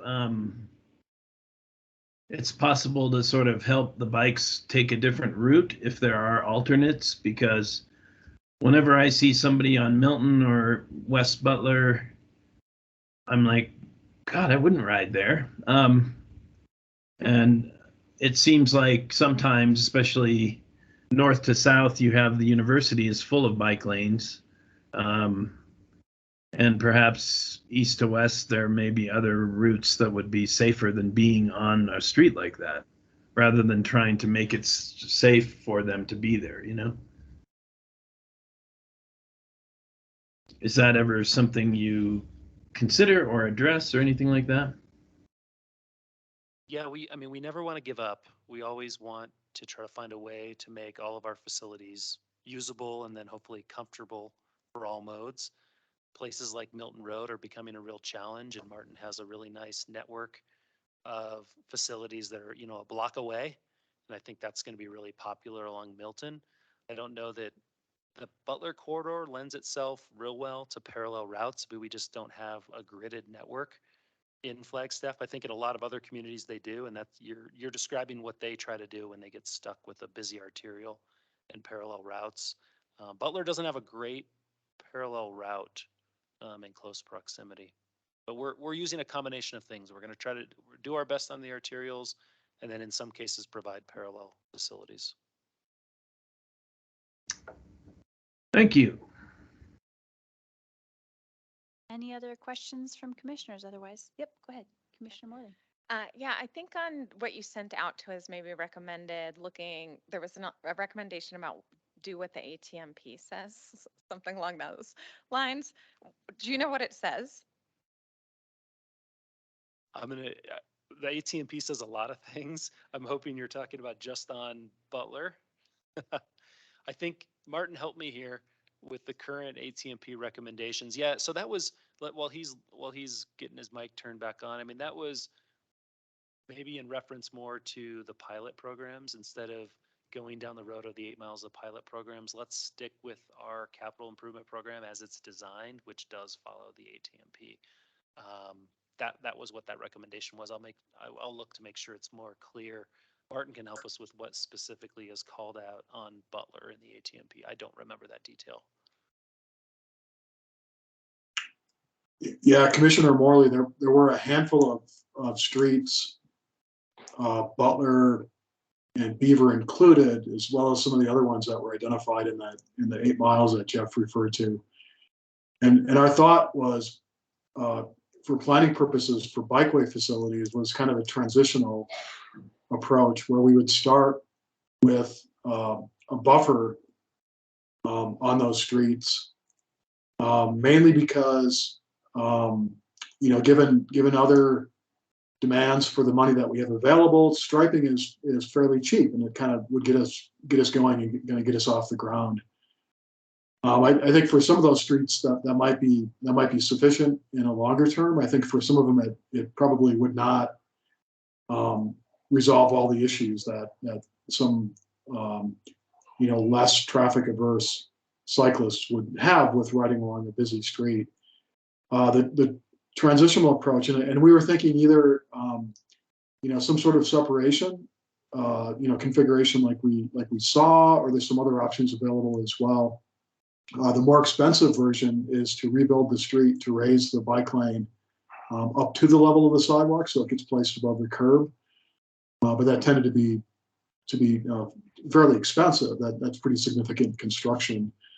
One of the things that we hope to learn from this pilot was, is there a way that this could be done, relatively successfully and inexpensively, to see what options we would have for that transition that I talked about of going from a striped buffer on the roadway to some form of physical separation. And if there was a relatively inexpensive way of doing that opened up some possibilities for us in the future. Did I answer the question? Yes, thank you. All right, let's open it up for public comment. We'll start with those in the audience, and then, those online, if you put a C or a Q in the chat, then I know to call on you. But is there anyone here that would like to address the commission on this matter? Come on up and introduce yourself. Hi, my name is Jason Kirton. I actually came for another part of the agenda, but after this presentation, which was a really nice job, I just wanted to comment on. I'm glad to see that it's recommended to not go forward on Butler, just not being able to move out of the way of safety vehicles. Having been on Butler with someone coming, the feel of panic with trying to get out of their way was a little unnerving. And then just the cost. I just want us to remember that this was a dry winter. So there are some snow costs of $21,000 was the estimate, but this was a dry winter. If we had a regular winter, obviously that's going to go higher and higher. So thank you. Jason. Is there anyone online that would like to address the commission?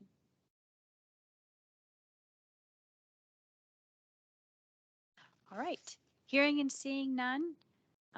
Commissioners, let's have a conversation on the staff recommendations. Who would like to start? Commissioner Cruikshank, thank you. Personally, I think I'm in favor of removing the separated bike lane from Butler, particularly if a buffered bike lane goes into place instead. And I think that would provide a nice comparison to leaving the separated bike lane on Beaver and seeing if there's any difference between the two different approaches. So. Commissioner Morley? So succinct. Okay, so I want to just pause for a minute and back up and say, and recognize city staff for their effort on this. I think that it was done very quickly, and it's impressive how quickly it was done. And while there's been a lot of negative comment out there and challenges with it, I think the point of a pilot is to find out what the problems are, and that's exactly what's been done. And I mean, how many times did we hear tonight lessons were learned? And I think it's a direction that the community wants to go, and high level, very supportive of figuring out how to get protected bike lanes and separated bike lanes and start designing some infrastructure differently. So overall, I just want to say I think this was a huge success. Despite the challenges, it did exactly what it's supposed to do. Um, so second, I struggle a little bit with it, with that idea that it's a pilot about how could we do things differently. I think I am supportive of trying something else. This one wasn't very successful. Let's look at a buffered bike lane. Maybe we could even try to throw candlesticks out there. I don't know what that takes if you don't have a curb. But maybe there's opportunity to kind of extend the pilot forward. And I think we'd have an opportunity to maybe look at some of that stuff with winter being months away still. It sounds like most of the challenges were very much winter related. So maybe we could experiment with some things over the next couple months and try that. I think overall it's a good direction. And I could go either way on like keeping the curbs in and getting more data out of it over the course of summer when more people are riding, or looking at a different mechanism. I think I'm not in favor of just pulling it out and doing nothing, because as Jeff pointed out to us, I don't think that there's alternative routes to Butler. I think we've got to really figure out how to make bikes comfortable on that street. So. Maybe we'll go online. Commissioner Kraft and then Commissioner Kuhn.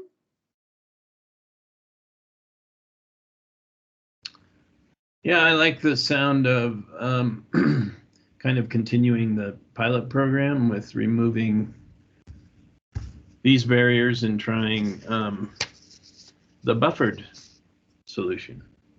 Because all of it's going to tell us things, going to provide information, and maybe even point to another solution. Thanks. Right. Thank you. Commissioner Kuhn. Yeah, no, I looked, I believe we had to do that too, and remove and go to the buffered on Butler. Beaver, you could leave an option in doing that, but you got to find a way to plow appropriately and make it safe in that sense. We got to protect the bicyclists, so we got to figure out how. And Ms. pointed out very well, they put this together very fast and did a pretty good job for a child program. So Jeff did a great job on that. All right, Commissioner Koenig. Thanks. I want to echo Kate's comments on I know I myself was very impressed with city staff and everybody who designed it and installed it and maintained it, and the overall attitude was very much a can-do attitude. Let's get this done, and it was really impressive to see it get done quickly. So thanks to everybody who helped out with that.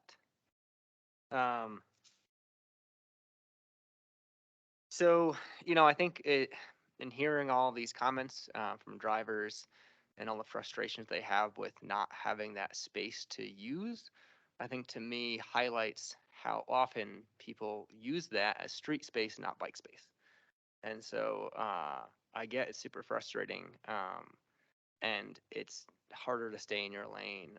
But just keep in mind that otherwise these people are always going into the bike lane and swerving into the bike lane and making evasive maneuvers into the bike lane. And and that sort of, I think I just want you to use that to understand why bikes don't ride on Butler more often, probably, and some of these other roads, because even though we have a bike lane there, I'm using air quotes for those people who can't see me online. It's really not a very serviceable lane. Doesn't make you feel very safe, and it's commonly used by vehicles for other purposes. That being said, I acknowledge that it seems like the long-term plan, it doesn't make sense to go through another winter with this on Butler. But we've done this in winter, and I consider myself somebody who likes to bike a lot, and even I don't bike all winter long.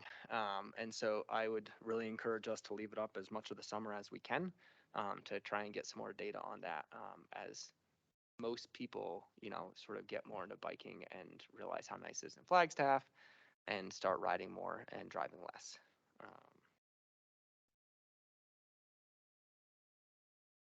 My one other comment, yeah, just, what are the other options and would it be possible to lower speeds on Butler? I realize that's not really in this list. And I think when I hear buffered bike lanes, I like the sound of that. I think when I've seen them be used and really successful, it's when you have a pretty big buffer, and or when you have a set of parked cars and you're on the other side of the parked cars or something like that. So 18 inches doesn't sound like a lot, especially if we talk about it's basically in the same space that it is right now.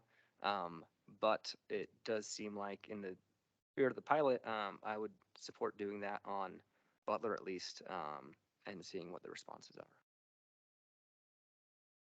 I think that's most of my comments. Thank you. Commissioner Hanson. Thank you.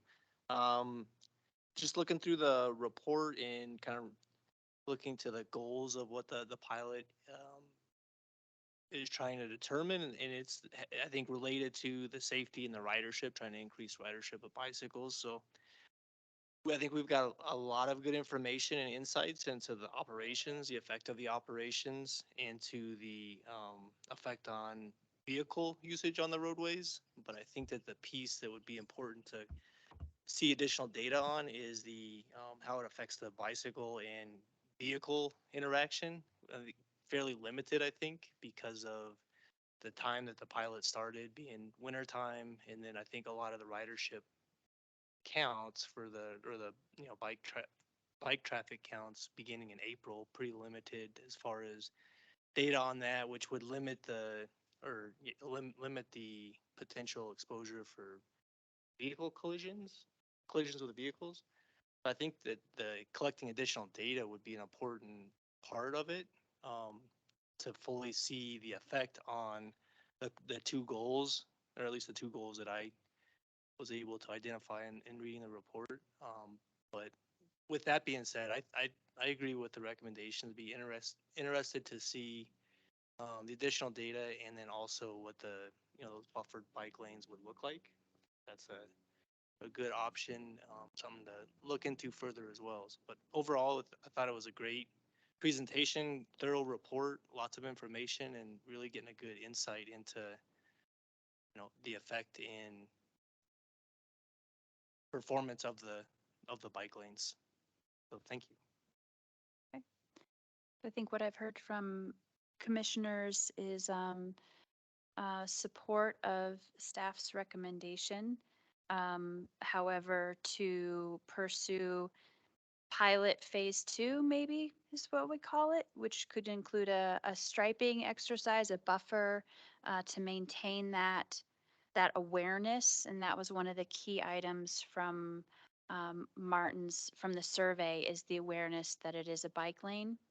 I did hear about collecting more data, and it's not entirely clear to me if that's with the curbs in place and what that data would be. I mean, we've done the surveys and gone through the season. Is there something specific you had in mind about, is it a second survey, or just trying to figure out which direction here? Yeah, Madam Chair, this is where I could go either way. I think that when I talked about more data, I was thinking about, you don't see a lot of ridership increases on Butler in the data. And I wonder if it's a month thing, or, just a time frame thing. Maybe April, people aren't quite riding yet. Unclear. I don't know if we also already have seasonal data about bike ridership that we could calibrate it by. Of course not. I mean, anecdotally, the Mountain Line system's highest ridership is always October. Don't know why. It's always October. Interesting. Okay. And I do agree with Commissioner Koenig that speed is sometimes the issue really that we're dealing with on Butler. And how is that something that can be addressed, where people are exceeding the speed limit and they're encroaching on the bike lane? And so is there a way to address that issue? That's not necessarily a bike lane with a curb, a curb barrier. Um, that too. Do you want to elaborate? Yeah. Yeah, and just to comment on that, so during the busiest times on Butler, you're often backed up at lights for one or two lights already, and so, you know, it's not like changing the speed there is gonna slow people down a whole lot. You might just only wait at one light instead of two lights.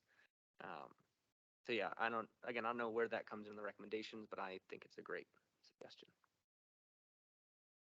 I think from my perspective, I support having the curbs removed on Butler. I don't think that it's a good use of public funds with the operations and maintenance that's involved with doing this. I would rather see those funds be spent in a more impactful way. And when I mean impactful way, I mean focusing on the intersections and some of the striping that's been done in the intersections to really bring awareness to cyclists navigating through those intersections by drivers. So some of the first imagery that you showed, Jeff, I would rather see that move forward, those funds be used for those things if there's a pot of funds, specifically dedicated for this particular project. So I think we have general consensus. Remove on Butler, add or review a phase 2 of striping for the buffer for awareness. Keep it on Beaver as continued, I guess, testing to get feedback on that. Seeing nods, although I don't see nods online. Commissioner Kuhn and Commissioner Kraft. Do I have nods from you? Yes.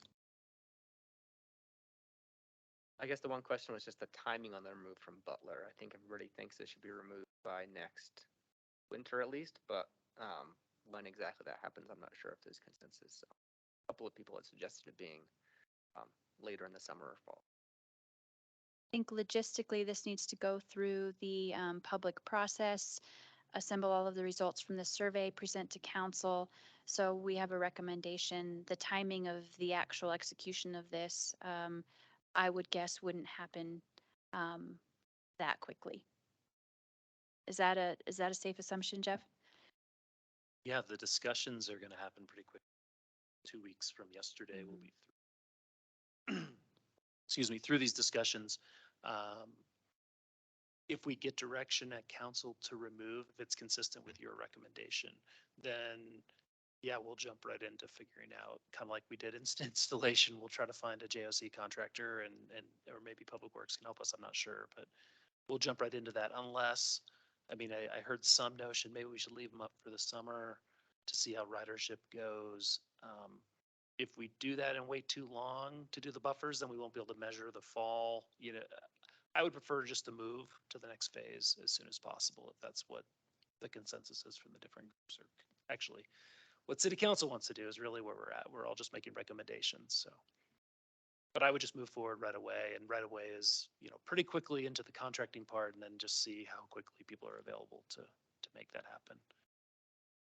And we'll include the buffer. If we go this direction, then I would include the buffer design and striping with that removal. So we just have one person do that whole, just like that, do that whole project all at once. And then hopefully it's all in place by October and we can do some October to October with the new situation, data collection. That would be really cool to do. We could grab the same week, if it's decent weather again. And one thing I'll mention about the data collection, so it's been fairly time consuming to throw a camera up and then someone watch 12 hours of video and deduce what that is. We just purchased a new traffic counter that's more sensitive and has some different hoses that they claim will do bikes. So we're going to try that. And if we have that, then we can leave out a whole week at a time per direction. We're a lot more confident in that than a single day, because you just never know what's going on with a single day. So we've learned too. That's great. It's a great test. Well, thank you, commissioners, for that. And good job to you all. That was a lot of work. Been a lot of work. It was a whole team effort. There was a lot of people involved. Everyone was interviewing different groups and putting different pieces of the report together. So yeah, thank you. We appreciate the appreciation, and it was a huge team effort. So thanks. All right, well, we'll close that agenda item. And back to the agenda, we're going to move enabling legislation. My guess is that's going to get moved off, pushed off to another commission meeting, our next one in August. So we have old business. And actually, I apologize. Before I do that, Councilmember McCarthy, did you have any questions or comments you wanted to make about the pilot program before we move on? Not really. I will say that I did find the presentation to be extremely interesting, and also the reaction of the various commission members. So I'm looking forward to this coming back to council and making some changes. I won't get into my feelings because I'll wait until I, get all the data and hear the presentation at council. But it was a very worthwhile presentation. And I think staff did a really good job of the pros and the cons. So thank you for calling on me. Thank you. I may not say much, but I do listen. I know you do. That's why I called on you. All right. All right, moving to old business, City of Flagstaff University Avenue traffic calming. So we have been working on this for quite a while to address speed issues on University Avenue, tried out a couple of different temporary measures, and then monitoring those measures to see how that might impact speeds in that area. And now we are talking about using that information to move it to a permanent installation. Is this Stephanie's presentation or, oh, That's welcome, my David. presentation. Yeah, thank you, Madam Chair and Commissioners. Should I go ahead and jump into it? Please. All right. Oh, yes. Hi, my name's David David Lemke. I'm a Transportation Engineer Associate with the City of Flagstaff, and today I'll be presenting on the University Avenue traffic calming. Welcome. Thank you. All right, so this first slide is our current design. We have two temporary traffic circles, one at University in Tombaugh and one at University in Majestic. And we also are going to install some candlesticks at those areas identified because we had some issues with cars hugging the curb and being in the bike lane. And so this is our current temporary design, and it has yielded good results as far as speeding is concerned. And the streets crew will get the candlesticks installed soon. Hopefully, they do have a lot of things on their plate right now, but that's soon to come. And so next slide, please. So these are some more pictures of the current design. You have the water barrels and the signs, and the first one's at Tombaugh, second one's at Majestic. Next slide, please. So this was our first attempt at slowing speeds at the intersection or along this route was medians and radar feedback signs. And we had an issue with these because they took away a lot of the bike lane along this corridor, and a lot of the people living there were unhappy with that. And it also didn't slow speeds to the degree that we wanted. It only slowed the 85th percentile down 2 miles per hour, and we felt that wasn't significant enough. And that was kind of mirrored through the commission, I believe, as well. And so if we can go to the next slide, this shows the comparison to the speeds through the different phases of this project. In June 2020 was before anything was implemented. You had an 85th percentile speed of 31 miles per hour. And go to April 2021, some time had passed and still is consistently at 31 miles per hour. No traffic calming had been installed. But then in September of 2021, that's when we put in the medians, and speeds dropped 2 miles per hour in the 85th, which we felt wasn't significant enough.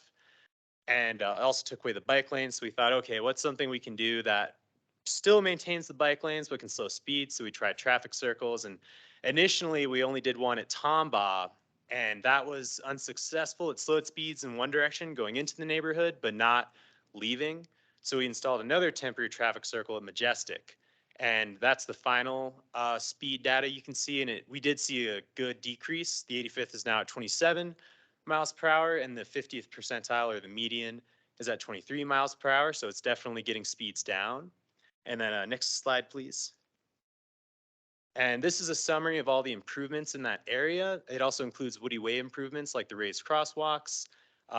We're hoping to improve pedestrian crossing that connects to fresh air right there on University. We have 2 radar feedback signs in orange, and then 2 traffic circles in blue. And we're removing the Candlestick Center Island. We've submitted a work order for that, so that'll happen soon. And then next slide, please. And so these are our next steps. We need to determine funding for the improvements that we've identified and hire a designer. And it's important that we establish a final design that has addressed issues that have been brought up to us. Since they've been installed, we've received calls about cars hugging the curb, and the candlesticks can help that for now, but we need to make sure the final design addresses that because it's a safety issue. And also people cutting in front of the circle at Majestic when they take left turns. So we're going to make sure the final design addresses those issues. And we're hoping to hire a contractor that can piggyback onto nearby projects, combine them with like the Woody Way improvements and the raised crosswalks and things like that. And I think that's it. I think that's the last slide. Sorry, I didn't stop for questions sooner. Okay, we'll do questions and then we'll go to public input. So questions. Commissioner Koenig? Thanks for that presentation. I was hoping you could clarify the bike lanes in that area. Yes, like, So it looks like, as I've been by there, it looks like the bike lanes officially start about 50 yards east of Tomball, correct. where there are the classic signs and no parking signs. And then through that neighborhood, it appears they're really just parking lanes, not bicycle lanes. That's true. Yeah, we ran into this issue where when this road was striped, it was striped as bicycle lanes, I believe. Like the widths are pretty small. So they appear as bicycle lanes. A lot of people use them in that respect. And even though they are technically parking lanes in that neighborhood, I think when you're leaving the neighborhood, they do turn into bike lanes sooner, but it's all around Tomball is when they become bike lanes. But we had so much resistance from the first installation with the medians. They're like, oh, like I can't ride my bike. I don't like how this constricts this ridership that we decided it couldn't go through as a final design. Yeah, I support getting rid of that median or that center piece there. I guess my one suggestion was if you could maybe put like some sharrows or something along that lines around those, around the roundabout themselves to Like- sort of indicate that, like, like instead of the bicycle, like right now they go up and make like a 80-degree turn and go that way and then 80-degree turn back. So if there was just more clear signage there to indicate that bicycles can or are encouraged to use the full lane. As a shared lane? Yeah, because there's probably at least 50% of the time I go through there, there's vehicles parked in the parking lane. And so I think it would be helpful to everybody to communicate better that bicycles can and should be in the main lanes as well. Gotcha. Thank you. Questions? Commissioner Morley? Yeah, I assume that with the improvements we're going to move forward in place, that this brings the speeding issue back into the realm of what we consider acceptable per that, I don't know what it's called, the form that we use to fill out and determine if we need to The do traffic calming. Residential management guide or traffic? Yeah. that one. Yes, thank you. Correct. Yeah. So I believe we'll compare like these speeds to the impact sheet. And I'm pretty sure with the speeds that they're at now, like it wouldn't qualify, like it wouldn't have enough points because a lot of the points come from volumes and excessive speeds. And since the speed limit on that road is 25 and the points start to accumulate when you're 5 miles above 25 in the 85th percentile. And since we don't meet that threshold, it wouldn't really qualify for any mitigations now, like with these installed. Thank you. Right. Well, let's open it up for public comment. I'm going to start with those in the audience. If you would, looks like you guys are deciding who's going to go first. So if you would keep it to 3 minutes, I'd appreciate it. But welcome back, Jason Kerr. Is that Jason Kierton. Kierton? Okay. Yeah. So I live in Boulder Point, not on University or any of the impacted streets, but I do have to drive through there. And I feel that University is just too narrow for these roundabouts, as we talked about with the Butler and the bike lanes. It wasn't designed to have this roundabout. So the photo that was just shown previous to this one, you can see that the roundabout pushes traffic out of the intersection, the one before that, sorry. You have to curve off the street. So you curve down into Tombaugh, or if you're coming east on University, you have to swerve into Majestic to go around it. And specifically there at Majestic, when you come up to that stop sign to make a right turn, there's trees in the yard there. So you cannot see cars coming when you're stopped where you're supposed to. You have to get into the roundabout to see if there's cars coming. I've had to go into reverse because there's a car that was there. They had to stop and wait for me to back up. Just on the way to this meeting, I saw a car coming and I had to accelerate quickly to get through there because they were coming. By the time you can see them, you're already in the roundabout. It's not wide enough to do this. The house that's directly across the street on Majestic bears a big part of this. It narrows their ability to turn into their driveway. I don't know those people. I have no idea who they are. But if I lived there, I would feel like it's unfairly impacting my home value. I can't have it someone deliver. UPS stops in front of my house. Now you're blocking traffic in the roundabout. If I needed to back a trailer into my driveway, I can't get around the roundabout. I'm wondering why we haven't done a stop sign at Majestic. Are we trying too hard to solve the problem? Are we going to dig up good asphalt, spend tons of money to put in a roundabout when we haven't tried a stop sign at Majestic to see what that impact that has? Temporary speed bumps that could be removed in the winter, what impact would that have? 2 miles an hour is not a huge change. And if that's deemed a success, I would like to see what some traditional measures could do there. The one thing I'm concerned about is also the double yellow line. Why do we have double yellow lines? It feels like a highway. So if we're worried about speeds, but we paint a double yellow line that feels like a highway, in your mindset, you drive faster. If it was a single striped line, would that change the mindset of the drivers? Maybe not. I don't know. Ideally, I don't think we're going to get there, but ideally, closing Woody Way is what the people in Boulder Point would like to do. I don't think that's much of an option. I've heard that it's an exit issue for those in Presidio. But those in Presidio without Woody Way have the same number of exits as Equestrian Estates, the Wedge, Flagstaff Ranch, at the end of Kilty Lane. There's multiple ways to get out. They have more exits than Belmont does. So I'm not sure why that is the driving force to keep this open.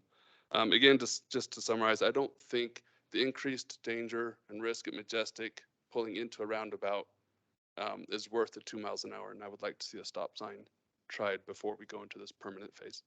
Thank you. Thank you, Jason. Hi, welcome. My name's David Williams, and that's my house right there at Tombaugh and West University. I've lived there for 23 years since when the street ended not too much past our house. For over 20 years, I never worried about traffic on West University. Not once. Never thought about it. Didn't worry about it. People sped. It wasn't that bad. Opening Woody Way, it's horrible. It's changed not just, see, this is an abstract concept to you guys. I live there every day. It's changed the way we live in our house. Traffic noise, traffic, people being rude, flipping us off, yelling at us, screaming at us because we don't like the people speeding in front of our house. I know the people that live in the house across from the circle. They don't have an issue with it. Closed Woody Way would be the best option. It's not going to happen. Speed bumps, not going to happen. Okay. Excuse me. Circles, they work if you put in bump outs on all the sides. If you don't, they don't work. I live where Tombaugh and University is. I've had David come out, Jeff, I'm surprised he even asked the emails from me. I tend to vent on him, I apologize. But we catch on my curve, they came out and I showed them how people have driven down my sidewalk. And the reason why they're doing it is they come around the circle, then they don't want to slow down, so they speed right next to my curb.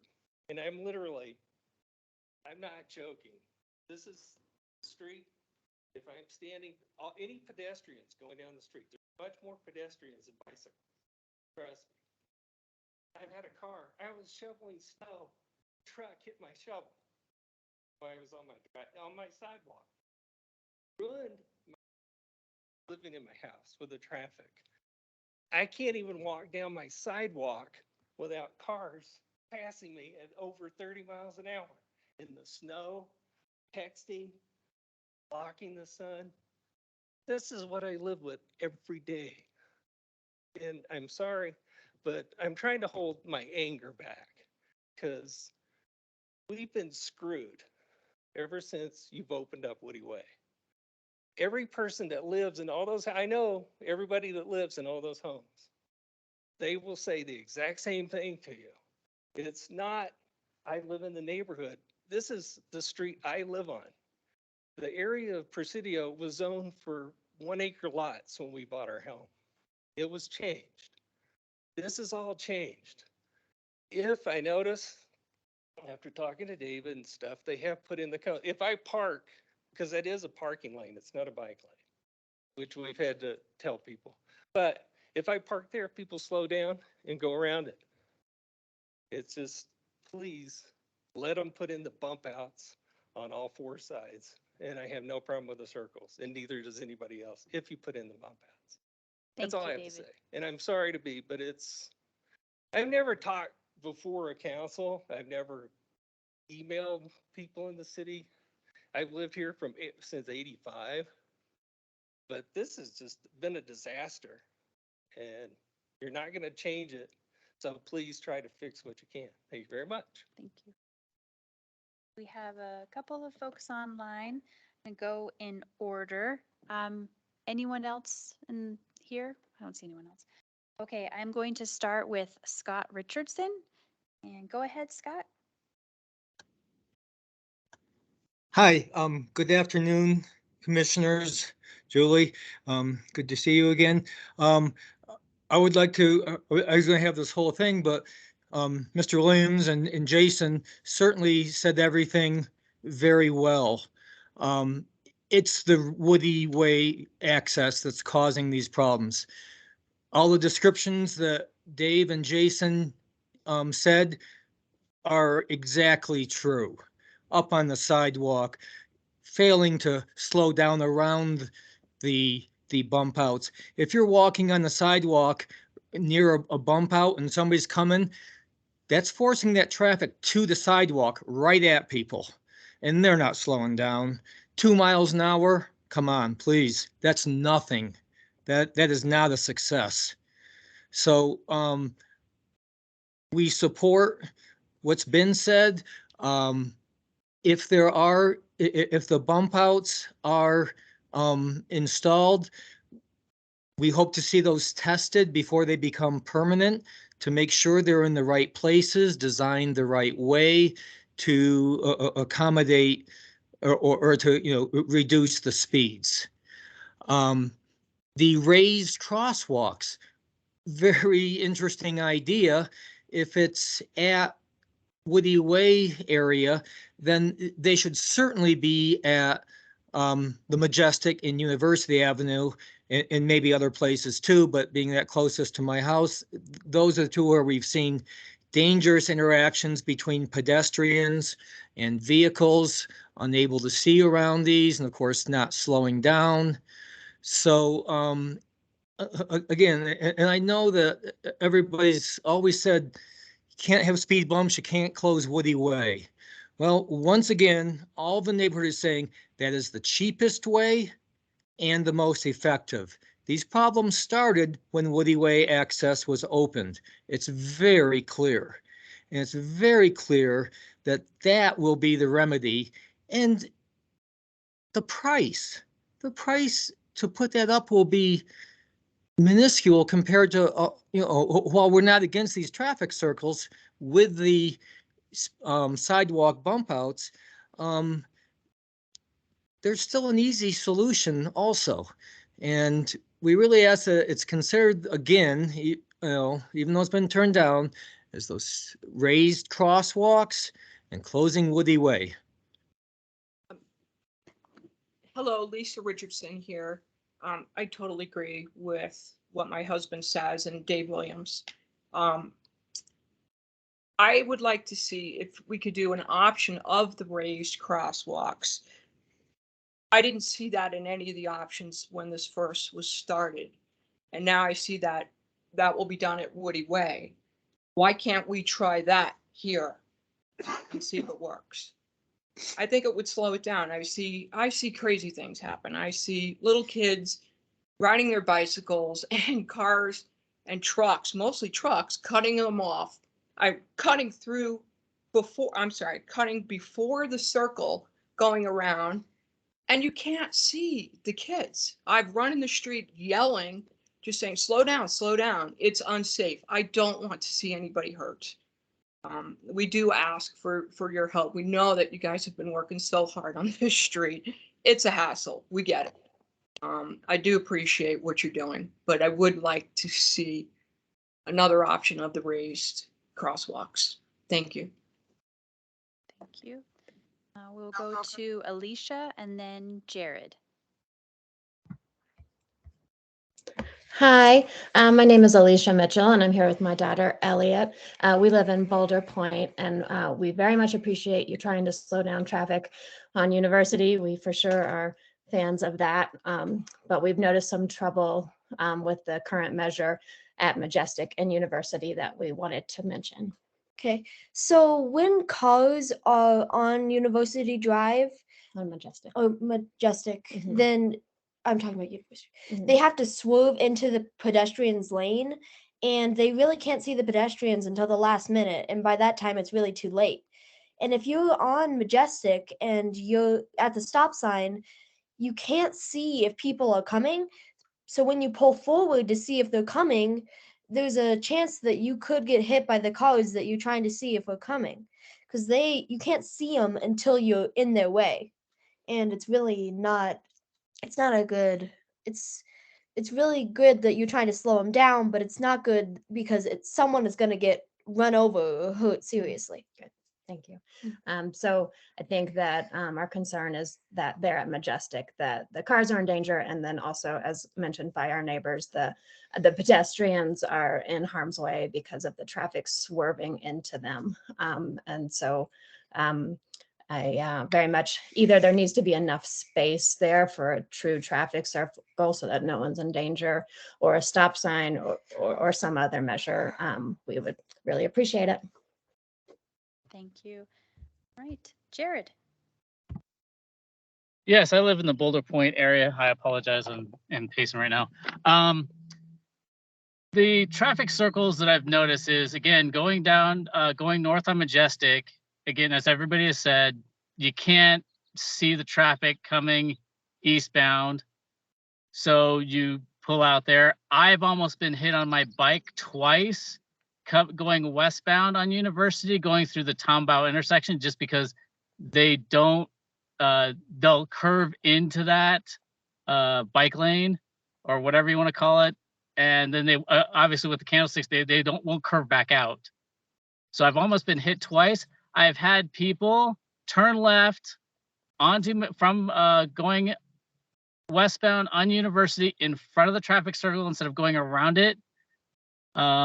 There's just numerous problems that we're trying to solve one, but we are creating 10 more problems with the traffic circles. I agree with Jason Curitan that why don't we put stop signs there? That should slow down traffic. The other one that I proposed is what I call inverted speed bumps, basically drainage ditches in the middle of the road. And trust me, those work, because we got one that the city still hasn't repaired on Highland Mesa.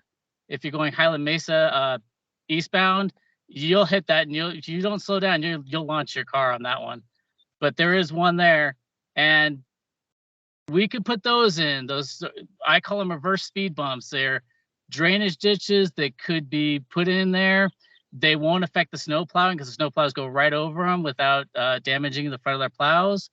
I think we're trying to be a little too creative in our solution for a 2 mile an hour speed decrease.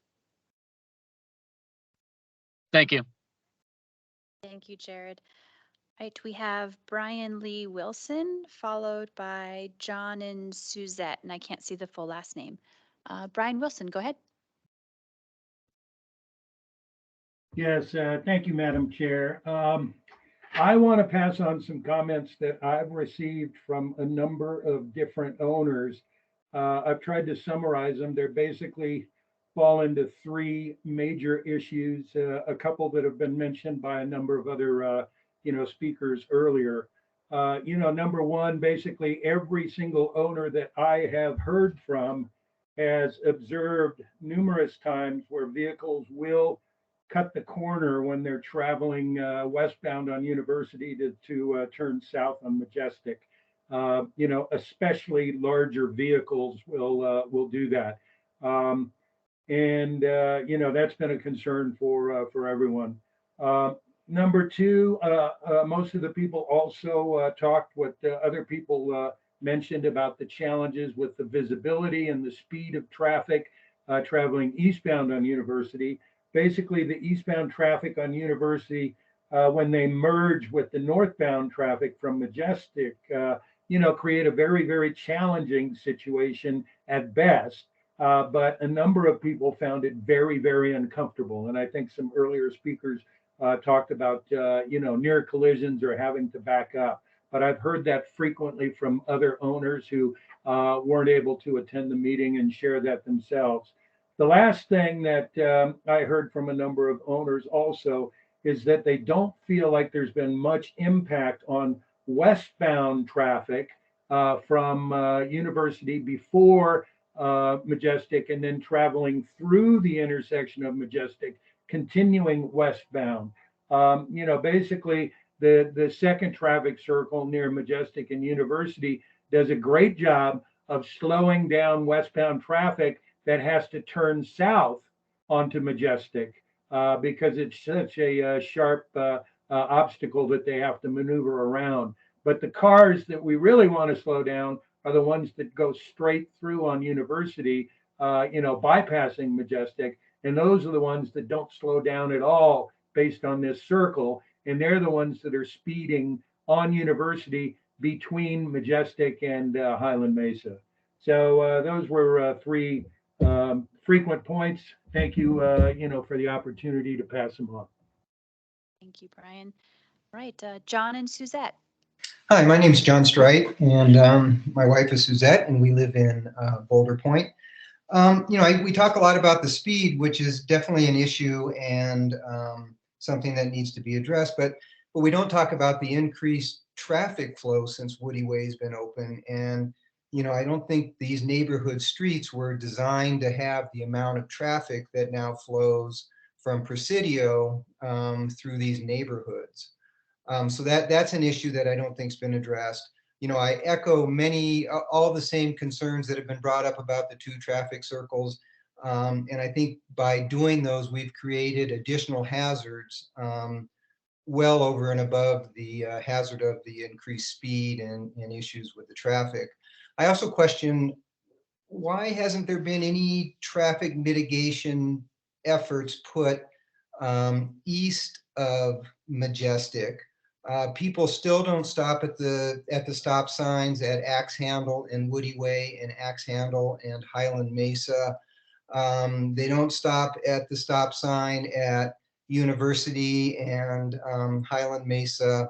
And in the winter, when there's no cars parked along Highland Mesa because of the snow removal, people speed down there also. So we've only addressed the western edge or the eastern edge, I'm sorry, of the problem. But once they get through these two traffic mitigation measures, they just speed up and there's nothing to slow them down until they get into Presidio. So I would ask about that. And I think the solution is truly closing Woody Way. There's two methods of egress out of Presidio, and there's two forms of egress out of Boulder Point. So we've put all that additional traffic onto these two forms of egress and really are not addressing that issue of the increased traffic.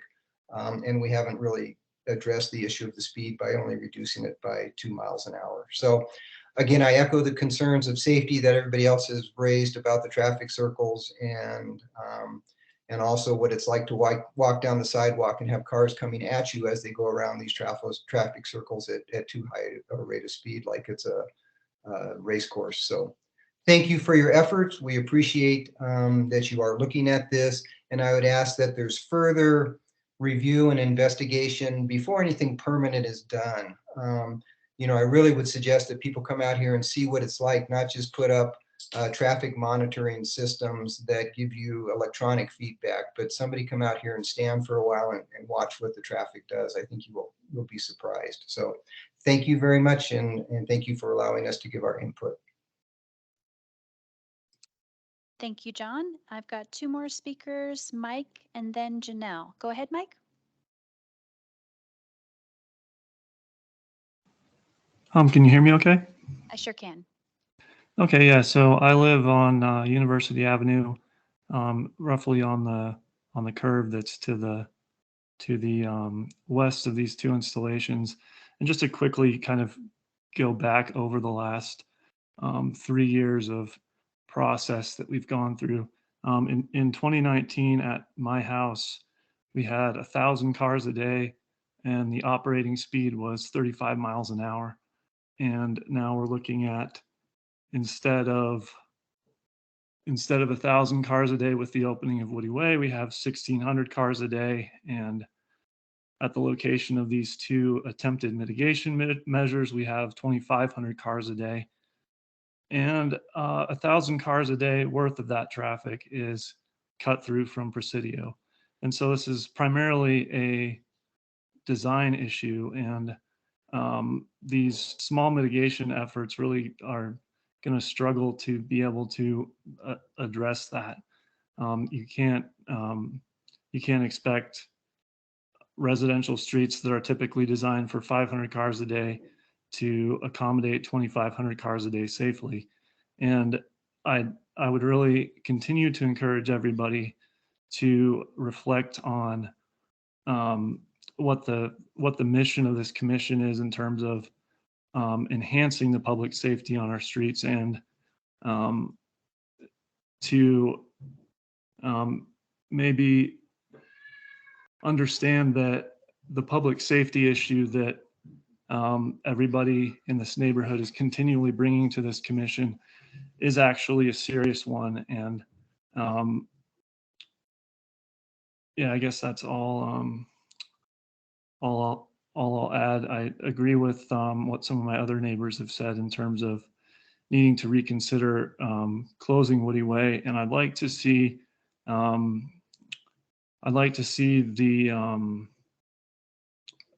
I guess the issues to the west of this installation continue to be addressed, because people are still going pretty fast by my house. So it's difficult to solve a problem while you're simultaneously creating one, which is what the city's doing here with Woody Way. So thank you for your time and allowing me to comment. Go ahead, Janelle.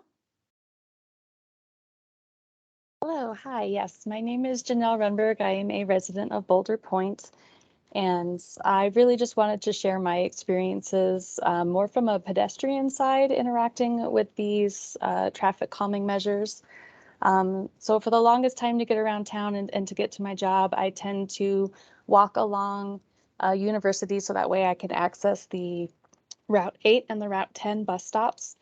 And ever since, I never really noticed a huge difference with traffic once Woody Way was open, so I can't really speak to the speeding side of things, but just again, from the pedestrian perspective, I didn't really notice much change, but it was the traffic calming measures that really made things a little more difficult for me. So I found that initially I would try to kind of jaywalk and ping pong between some of the, Majestic and Tombaugh, so that way I wouldn't have to walk across where those streets would connect. And obviously I'm not a big fan of jaywalking, but it felt like it was safer for me to do so. Then once the roundabout in particular at Majestic was added, as many of my neighbors have mentioned, it really pushes traffic into that kind of pedestrian crosswalk at Majestic and University. I actually find now that I just prefer, I don't walk, I don't ride my bike, I don't do anything on University anymore. I find it preferential to actually drive my car up to the bus stop now, or actually just drive to my destination if that's feasible, rather than doing my normal walking or biking routine. So I just wanted to add my comments with my neighbors. Thank you. Thank you. Councilmember McCarthy. Thank you. Just a couple of comments. Well, first of all, I live in this area. I drive through around these roundabouts several times a day, every day. I live just west of there in Boulder Point. I did find it interesting that someone took down the plastic roundabout at Tombaugh, and the city had to come and put it back up. So I thought that was kind of a vote of how somebody felt. I don't know who did it. That was interesting. I do find that the disappearing of the bicycle lanes is a problem. I've witnessed times where cars and bicycles are trying to be right next to each other going around these roundabouts, and there's not room for it. Now, I've been told that these officially are not bike lanes, but they sure as hell look like bike lanes, and they're marked like bike lanes. And bicyclists try to, where do the bicyclists go if the lane disappears? Are they supposed to jump up onto the sidewalk? So I see that as a problem. Just today, as I was coming home from another meeting, I saw that one of the newly installed candlesticks, which keeps people out of the bike lane until they get right next to the roundabout, somebody hit it and broke it. And that's interesting. That just happened today. Visibility at Majestic is a real problem. I come from West University, and there's been several times where I have been approached in Majestic, and a car pulls out because they just want to stop for the stop sign, but they pull out so close that I've had to basically come to a stop, and so we can get by each other. I'm afraid we're going to get an accident there. I don't know that anybody can do anything about it, but the visibility for people going north on Majestic, when they're looking to the left, to the west, the landscaping on that corner lot blocks the visibility. And, I don't think we have the right to tell those people they got to cut down their shrubs. So it's a problem. I'm not saying what we should do about it. And I question if all this trouble is worth it if all we've slowed cars down is 2 miles an hour. If it was 5 miles an hour, it's like, yeah, okay, that might be worth it. 2 miles an hour, I don't know. So those are the comments from a resident in Boulder Point. Thank you. Thank you, resident in Boulder Point. Right. I do not see any other hands raised online. So at this time, I'd like to close public comment, have a discussion at the commission. I want to provide a little bit of history for some of our newer commissioners and talk about how we got to the point where we are today. So one thing, this is not a conversation about whether or not we're going to close Woody Way. That's conversations that the commission has already had and that council has already had. That's not a conversation that we're having today. So how this project started is quite a few years ago, there have been many resident complaints about speeding through the neighborhood. And what happens is that goes to Jeff's office and his team, and then they evaluate where it is, the type of road, the volume on the road, and then it comes to the commission, and there's a rubric that we follow, and it's a ranking system, which you've probably heard a couple people talk about this evening. And we go through a rubric and we score. And if an issue reaches a certain threshold, then we pursue mitigation to reduce speeds along that road. So this work, that analysis of speeds along University and that original rubric happened before Woody Way was opened. We had a speeding issue before then, and we can assume that we have a speeding issue now too. And so that's why we separated out these two discussion items, Woody Way opening, closing versus speeding. So that's why Woody Way is not part of this discussion, because we're focused on the speeding issue on University to really try to be responsive to the community that their neighbors are speeding and driving recklessly through the neighborhood. And the ask of the city is, help us fix this, help us address our neighbors and the issues that we have with speeding on our road. That's where we find ourselves today, and that's our focus. So similar to the pilot program for the bike lanes, we're trying things that are temporary before making a large capital investment out there to see if things work and if they have an impact. And so it's fantastic feedback to hear from the community. We don't really like the water barrels. They block the visibility. Well, water barrels fortunately wouldn't be a permanent solution out there, so there's ways to work around that. You know, part of these temporary measures is not that we're altering curb lines or changing concrete. So, you know, to do the bump outs, that's a more drastic permanent measure. Yes, something we'd certainly love to test and try. But again, similar to the pilot project, it's going and trying these things to see how can we address the community's concerns about speeding in the neighborhood. So with that, I'd like to open it up to commissioners for comments or questions. I won't necessarily go around the room and call on each commissioner, so I'll give you a chance to let me know that you'd like to talk about this. Vice Chair Morley. Sure. So this is something that's been in the commission, I'd say at least 6 times in the last 2 or 3 years. And I think it is disappointing to hear that the community still doesn't like the designs in front of them. I know that we've been through multiple iterations of design. I do wonder if there's opportunity, as Chair Lead was suggesting, that in final design, some of these concerns could be worked out, and that if we were to solicit bids for someone to do final design, that there's a community outreach portion and that they're addressing the visibility concerns and the curb concerns and the crossing concerns. My alternative to that is that we do something very drastic here, because nothing seems to be satisfying.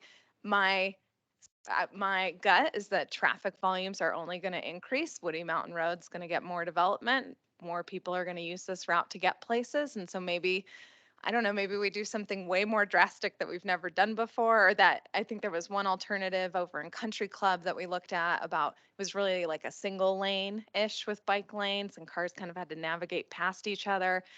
I mean, maybe we do some major road diet where we force people into driving 10 miles an hour. I feel like we've explored so many options on this that it feels like we either work through a final design on what's in front of us, or work with the community to do something way more drastic, knowing that volumes are only likely to increase. Would this community like to see a road that's designed for people to drive 10 miles an hour? And I think the final comment that I have is, these are neighbors speeding through our neighborhoods, and this is not the only neighborhood. Every single commission meeting that we have now has at least one and likely multiple complaints from neighbors about speeding. And I think that we've got to do something in our community to talk to neighbors about how fast we're driving, remind people that when they drive fast, it impacts us and our kids, and have a dialogue. I know after one of our last commission meetings, the PD put something up on Facebook that I think did get a ton of responses to it about, remember, these are your neighbors that you're speeding past their house. And I still wonder if there's something to that effect to be done. So I feel like we're at this like crossroads of, we either kind of move forward with what we've got, or we have a very drastic conversation about, are people willing to have a neighborhood that looks totally different, that it may take them several more minutes to get to and from their house because we've done some really drastic things. Commissioner Cruikshank? I have I don't know who this would be for, but I'm just trying to picture what these traffic circles on a permanent basis would look like. And what I think of is, I believe it's on Tombstone, maybe, like north of Clay. What's the other street? I'm sorry. Oh, it's in a Plaza Vieja neighborhood behind like Natural Grocery. So is that kind of what you're looking at? Correct, yes. And then on top of that, do you have any data on the mitigation there and how speeds changed when those traffic circles were put in place in that neighborhood? So the concern, I don't have it in front of me, that it's been quite a long time. The concern in Plaza Vieja was actually cut through traffic. And so we were trying to push cars out of those neighborhood streets and onto Clay, because Clay is the collector. And so it was a little bit of a different thing. I'm sure we do have speed data, but the real trick was trying to get the volumes to move out of that neighborhood. Okay, thank you. Sure. Other commissioner comments or thoughts?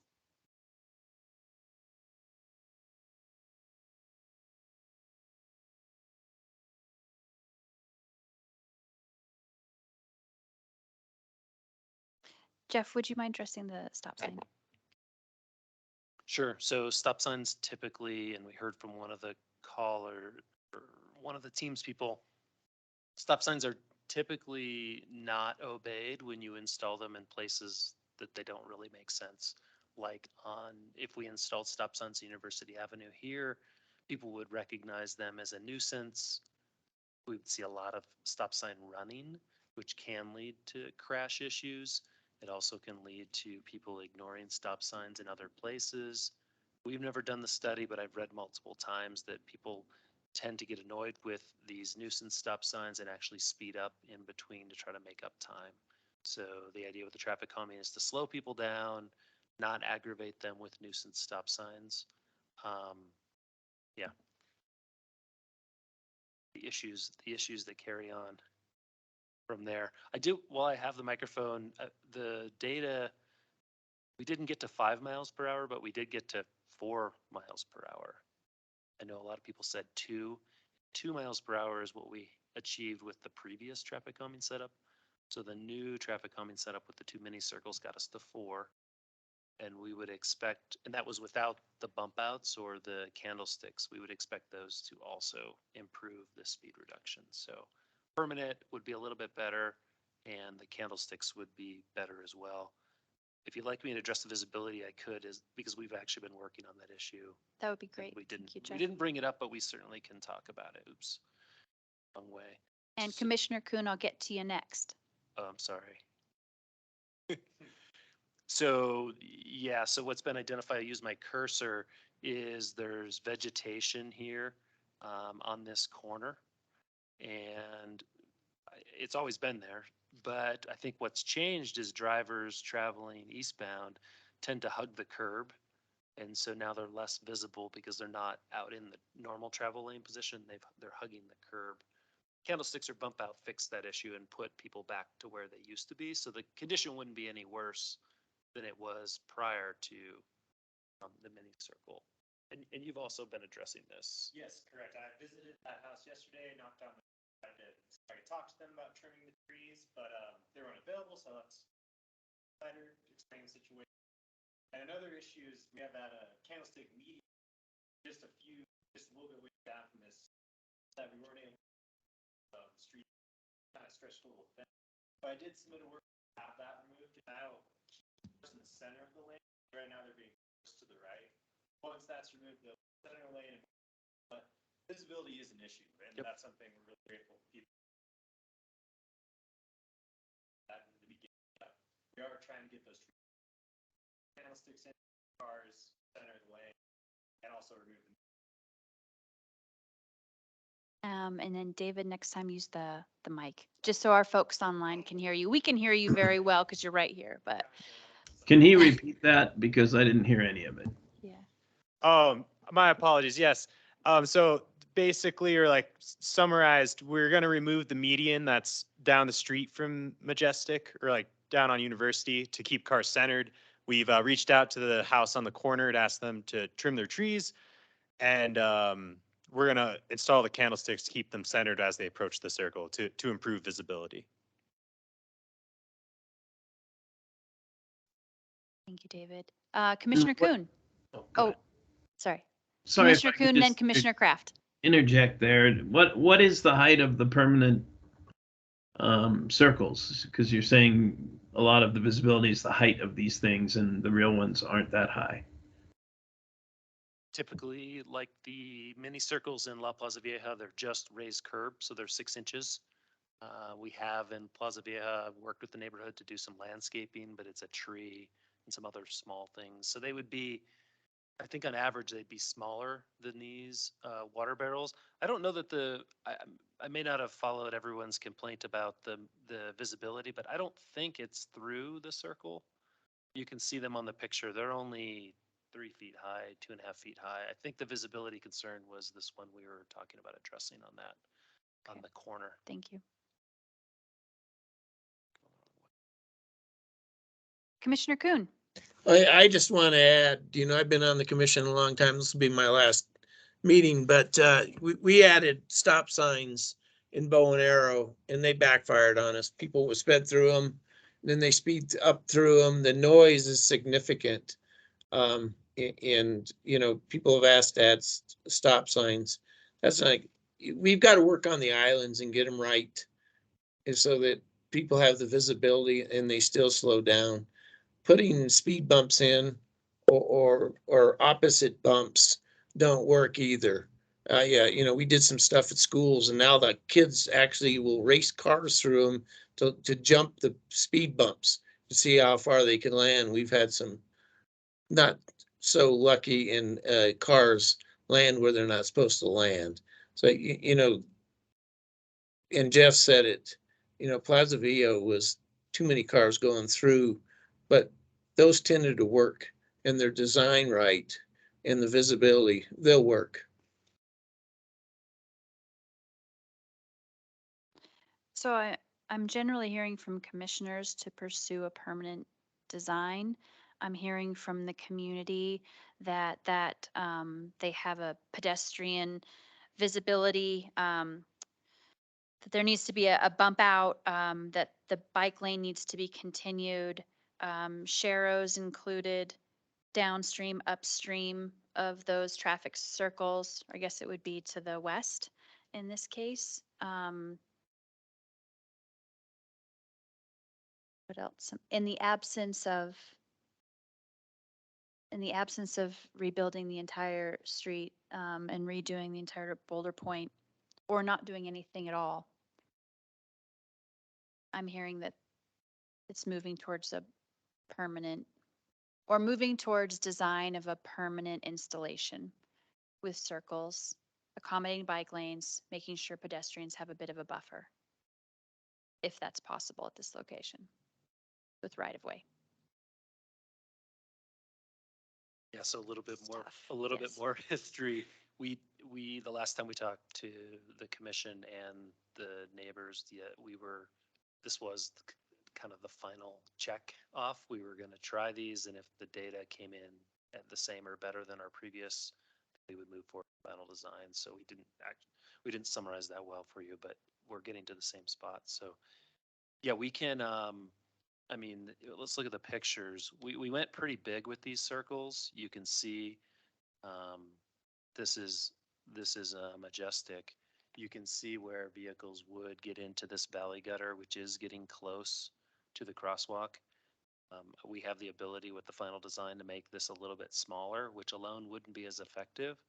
But if we've got the bump outs on both the approach and exit, then we can go smaller. So I think we can mitigate that pedestrian concern. So yeah, final design will be better than these water for sure. And I think can address all of those operational issues. We've had great success in Plaza Vieja. People love those. The neighborhood has a lot of pride in them, maintaining them, and I'd hope we get there as well. So, Jeff, and I heard you address, Alicia just clarified, it's the swerving movement into the pedestrians and traffic. So I think through the final design that you just mentioned, that would be a way to address that. Vice Chair Morley. Thank you. Just going off of Jeff's comment about the community pride in La Plaza Vieja, I wonder if there's opportunity to work with the Beautification Commission for some funding to do something to make these a point of pride when they move forward, so that way the community does embrace them and sees the value in them in a way that maybe the orange water barrels don't convey.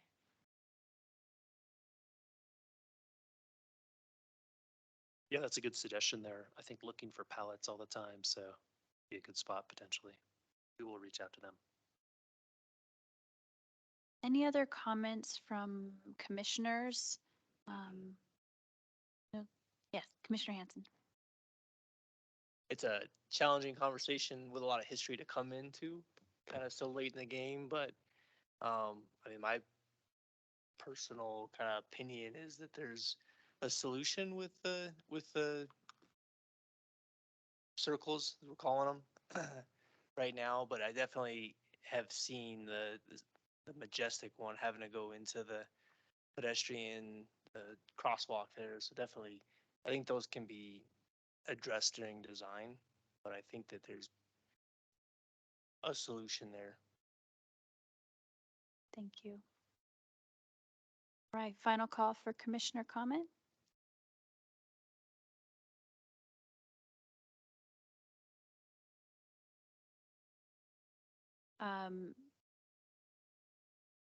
There was the request for the raised crosswalk piece.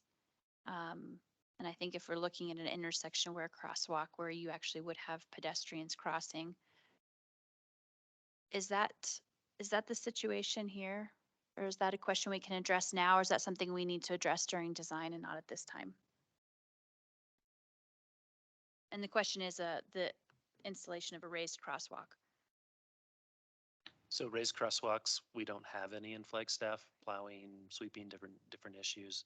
We kind of got over the hump, if you will, over at Woody Way. We're going to install 3 of them and give them a shot.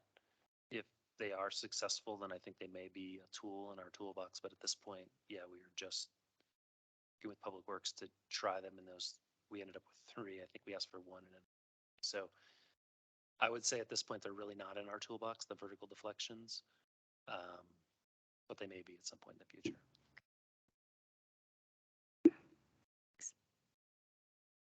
Right. Commissioner Kraft.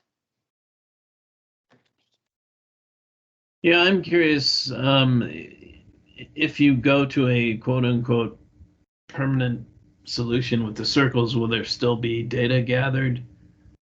And also, is there any means of getting community input, directly to the city, or is it only through this commission that they can be heard or whatever? We, as far as data collection, will definitely collect data to see how this progresses after installation, after permanent installation. Yeah, we're open to ideas on public input beyond this commission. David is doing a little bit of research. He attended a conference a couple of weeks ago. This is not just Flagstaff seeing this big increase in traffic calming requests. It seemed like most of the valley cities are, I'll say, inundated. I mean, we're, as you met, you saw the backlog. I mean, it's more than 1 a month, and they're not easy. They're not easy. So valley cities are going through the same thing. Many have guidebooks like we do, and many are updating their guidebooks with some, things that we can do now with technology, with voting, with online voting, with online participation, and just some different things to get more participation from a wider group.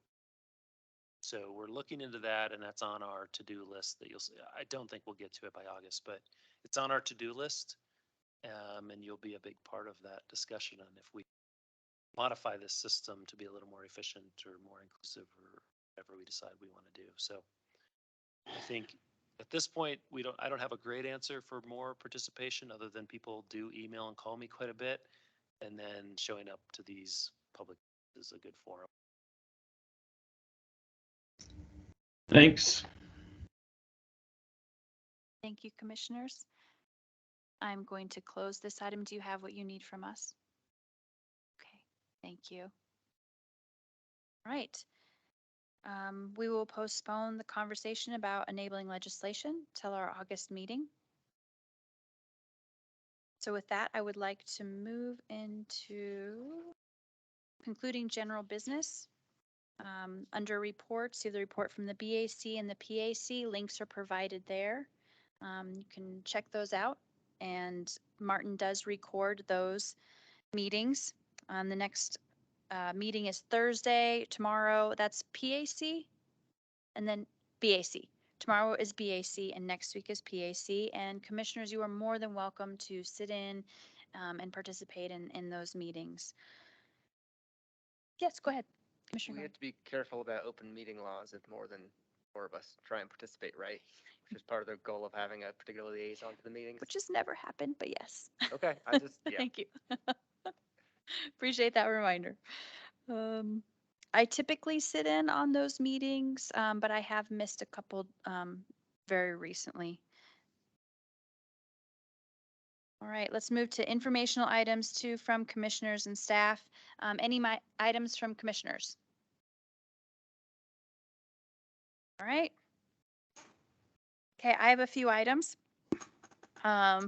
The first one, and some of these are actually on the list, downtown mile. So the city of Flagstaff submitted a grant for the downtown mile project, and this is tied with BNSF expansion, third main line, and the downtown mile is the city's portion of it. So this is construction of the Walnut Florence underpass. It's reconstruction of the underpass on Milton to increase the height and improve drainage through there, which would also include a reconfiguration of Santa Fe. So traffic operations in that whole area. And then it includes the Rio de Flag crossing just to the east, and it includes the Lone Tree overpass. So city's waiting to hear back on the success of that grant application, but there was a proposal that went out for design consultants to begin working on that. So that's a big transportation project in our community. Lone Tree overpass is underway. I wanted to let you know that the design team will be presenting to City Council this coming Tuesday, June 7th, and the presentation focus of this Tuesday is the intersection design, specifically Butler and Lone Tree, and what the turn lane geometry might look like and some of the details of the protected intersection. The meeting that happened last week, or was that just Tuesday? That was last week. The meeting that happened last week for Lone Tree Overpass was the elimination of the Eldon corridor. And there was a conversation by our city council about instead of the Eldon corridor, so this was going to go underneath the bridge and connect Southside, the residential area with more of the industrial and commercial area. And the Southside community said that's not something that we want because we think it promotes cut through traffic and we prefer to see something else such as a foot's connection through there. So that was the conversation had by council, but the Eldon corridor is not moving forward. It's Lone Tree. John Wesley Powell corridor planning, that is still moving forward. There's been a shift in the alignment, and that will be going in front of City Council the end of this month, June 28th, as an update. I've got these nailed. June 28th, update to City Council on the new alignment or the new proposed alignment for JWP, which seems to have support from all of the large property owners in the area. So that's very exciting because, as you know, in Transportation Tax 419, there is a 40% cost share from our community to the construction of John Wesley Powell Boulevard, which will be an arterial. And Jeff, do you want to talk about the other two? Fourth? You skipped 4-seater Locket, which was the first one on the list, so. That's all you. That got really small. Sorry about that online. 4-seater Locket is a highway safety improvement program, roundabout project. We've been working on that for, I think the award of the federal grant was in 2018, maybe 2019. Progressing with design. We had another city council discussion last night, and we're still moving forward with the design. So design should wrap up in the next couple of months. We're doing property acquisitions. Hopefully you'll see utility relocates this fall and winter, and we'll kick off actual construction in the spring, hoping for a one-season project with a full closure of the intersection. School is out, so the June and July months next summer. But if everything stays on track, we're moving forward very quickly to a roundabout next year. And Butler Ave improvements? Yeah, Butler Avenue improvements is another project 419, Proposition 419 project. So this is Butler Avenue improvements from essentially Little America to Sonawa Heights. So finishing the urban section between those two. See a lot of development activity on Butler Avenue. We've had developer contributions for their portions, and then we have the Proposition 419 money. This also finishes 4th Street up the hill. There's a small section of 4th Street going up. This project is currently open. We're soliciting designers right now. So if that process works its way through the system like it should, the first meeting when council is back in August will be awarding a contract to design that, seeing that as it goes through those steps. So really exciting project. Lots of activity out there in Butler right now. Thank you. And Rick Barrett, I know he had to step out, but Rick is retiring from the city of Flagstaff, 30 years as city engineer, or in different roles, but the last many as city engineer. 40 years. 40 40. years. 40 years. I'm sorry, Rick, I missed a decade. 40 years. Kate was trying to tell me over here. Anyway, we wish Rick the best, and that's very exciting. Appreciate his time sitting in and participating in all of these commission meetings and answering all of our many questions. So we'll miss having him here. Maybe we welcome back as a public member to speak about things that are on his mind in his neighborhood. All right. That is all I have for informational items. And then Commissioner Kuhn. Thank you. Got me covered. Commissioner Kuhn, I heard you say this would be your last commission meeting. Yeah, I'm retiring too. I don't have quite as many years as Rick. 4 less, 36. So That's incredible. And how long have you been on the commission, Bob? For 12 years, I think, or 13. It's been a while. Been a while. Well, thank you for the 12 years. We'll miss having you here, and we wish you the best as well. And Thank we you. look forward to meeting the FUSD representative that will perhaps be sitting in your chair here. Okay. Final call. Next meeting, regular meeting, August 3rd. Commissioner Morley will be out for that meeting. It should be in most of our calendars. Please let Jeff know if you have a conflict for August 3rd for commission meeting. There's a long list of agenda items, and Jeff and I will work on consolidating these to really try. I've been trying really hard to hit our 4 to 6. We're volunteers. I recognize that, to really be respectful of time, but I also need to make sure that we give the public the time to make the comments and we work through these very important things. So been working really hard to structure these agendas to hit our time. Sometimes that doesn't quite work out. So thank you for hanging on for an extra 45 minutes here. Anything else you'd like to add, Jeff? No, you did a good job on this. Yeah, this will not be our actual agenda. We will pare it down to what we think is about 2 hours. Yeah, sorry, but I didn't ask for me. Sorry. Well, thank you. Thank you. Do I hear a motion to adjourn? Second? Second. Thank you. All those in favor? Aye. Aye. Adjourn. Congratulations, Bob. Congratulations, Bob. Congratulations, Rick. We owe you cake.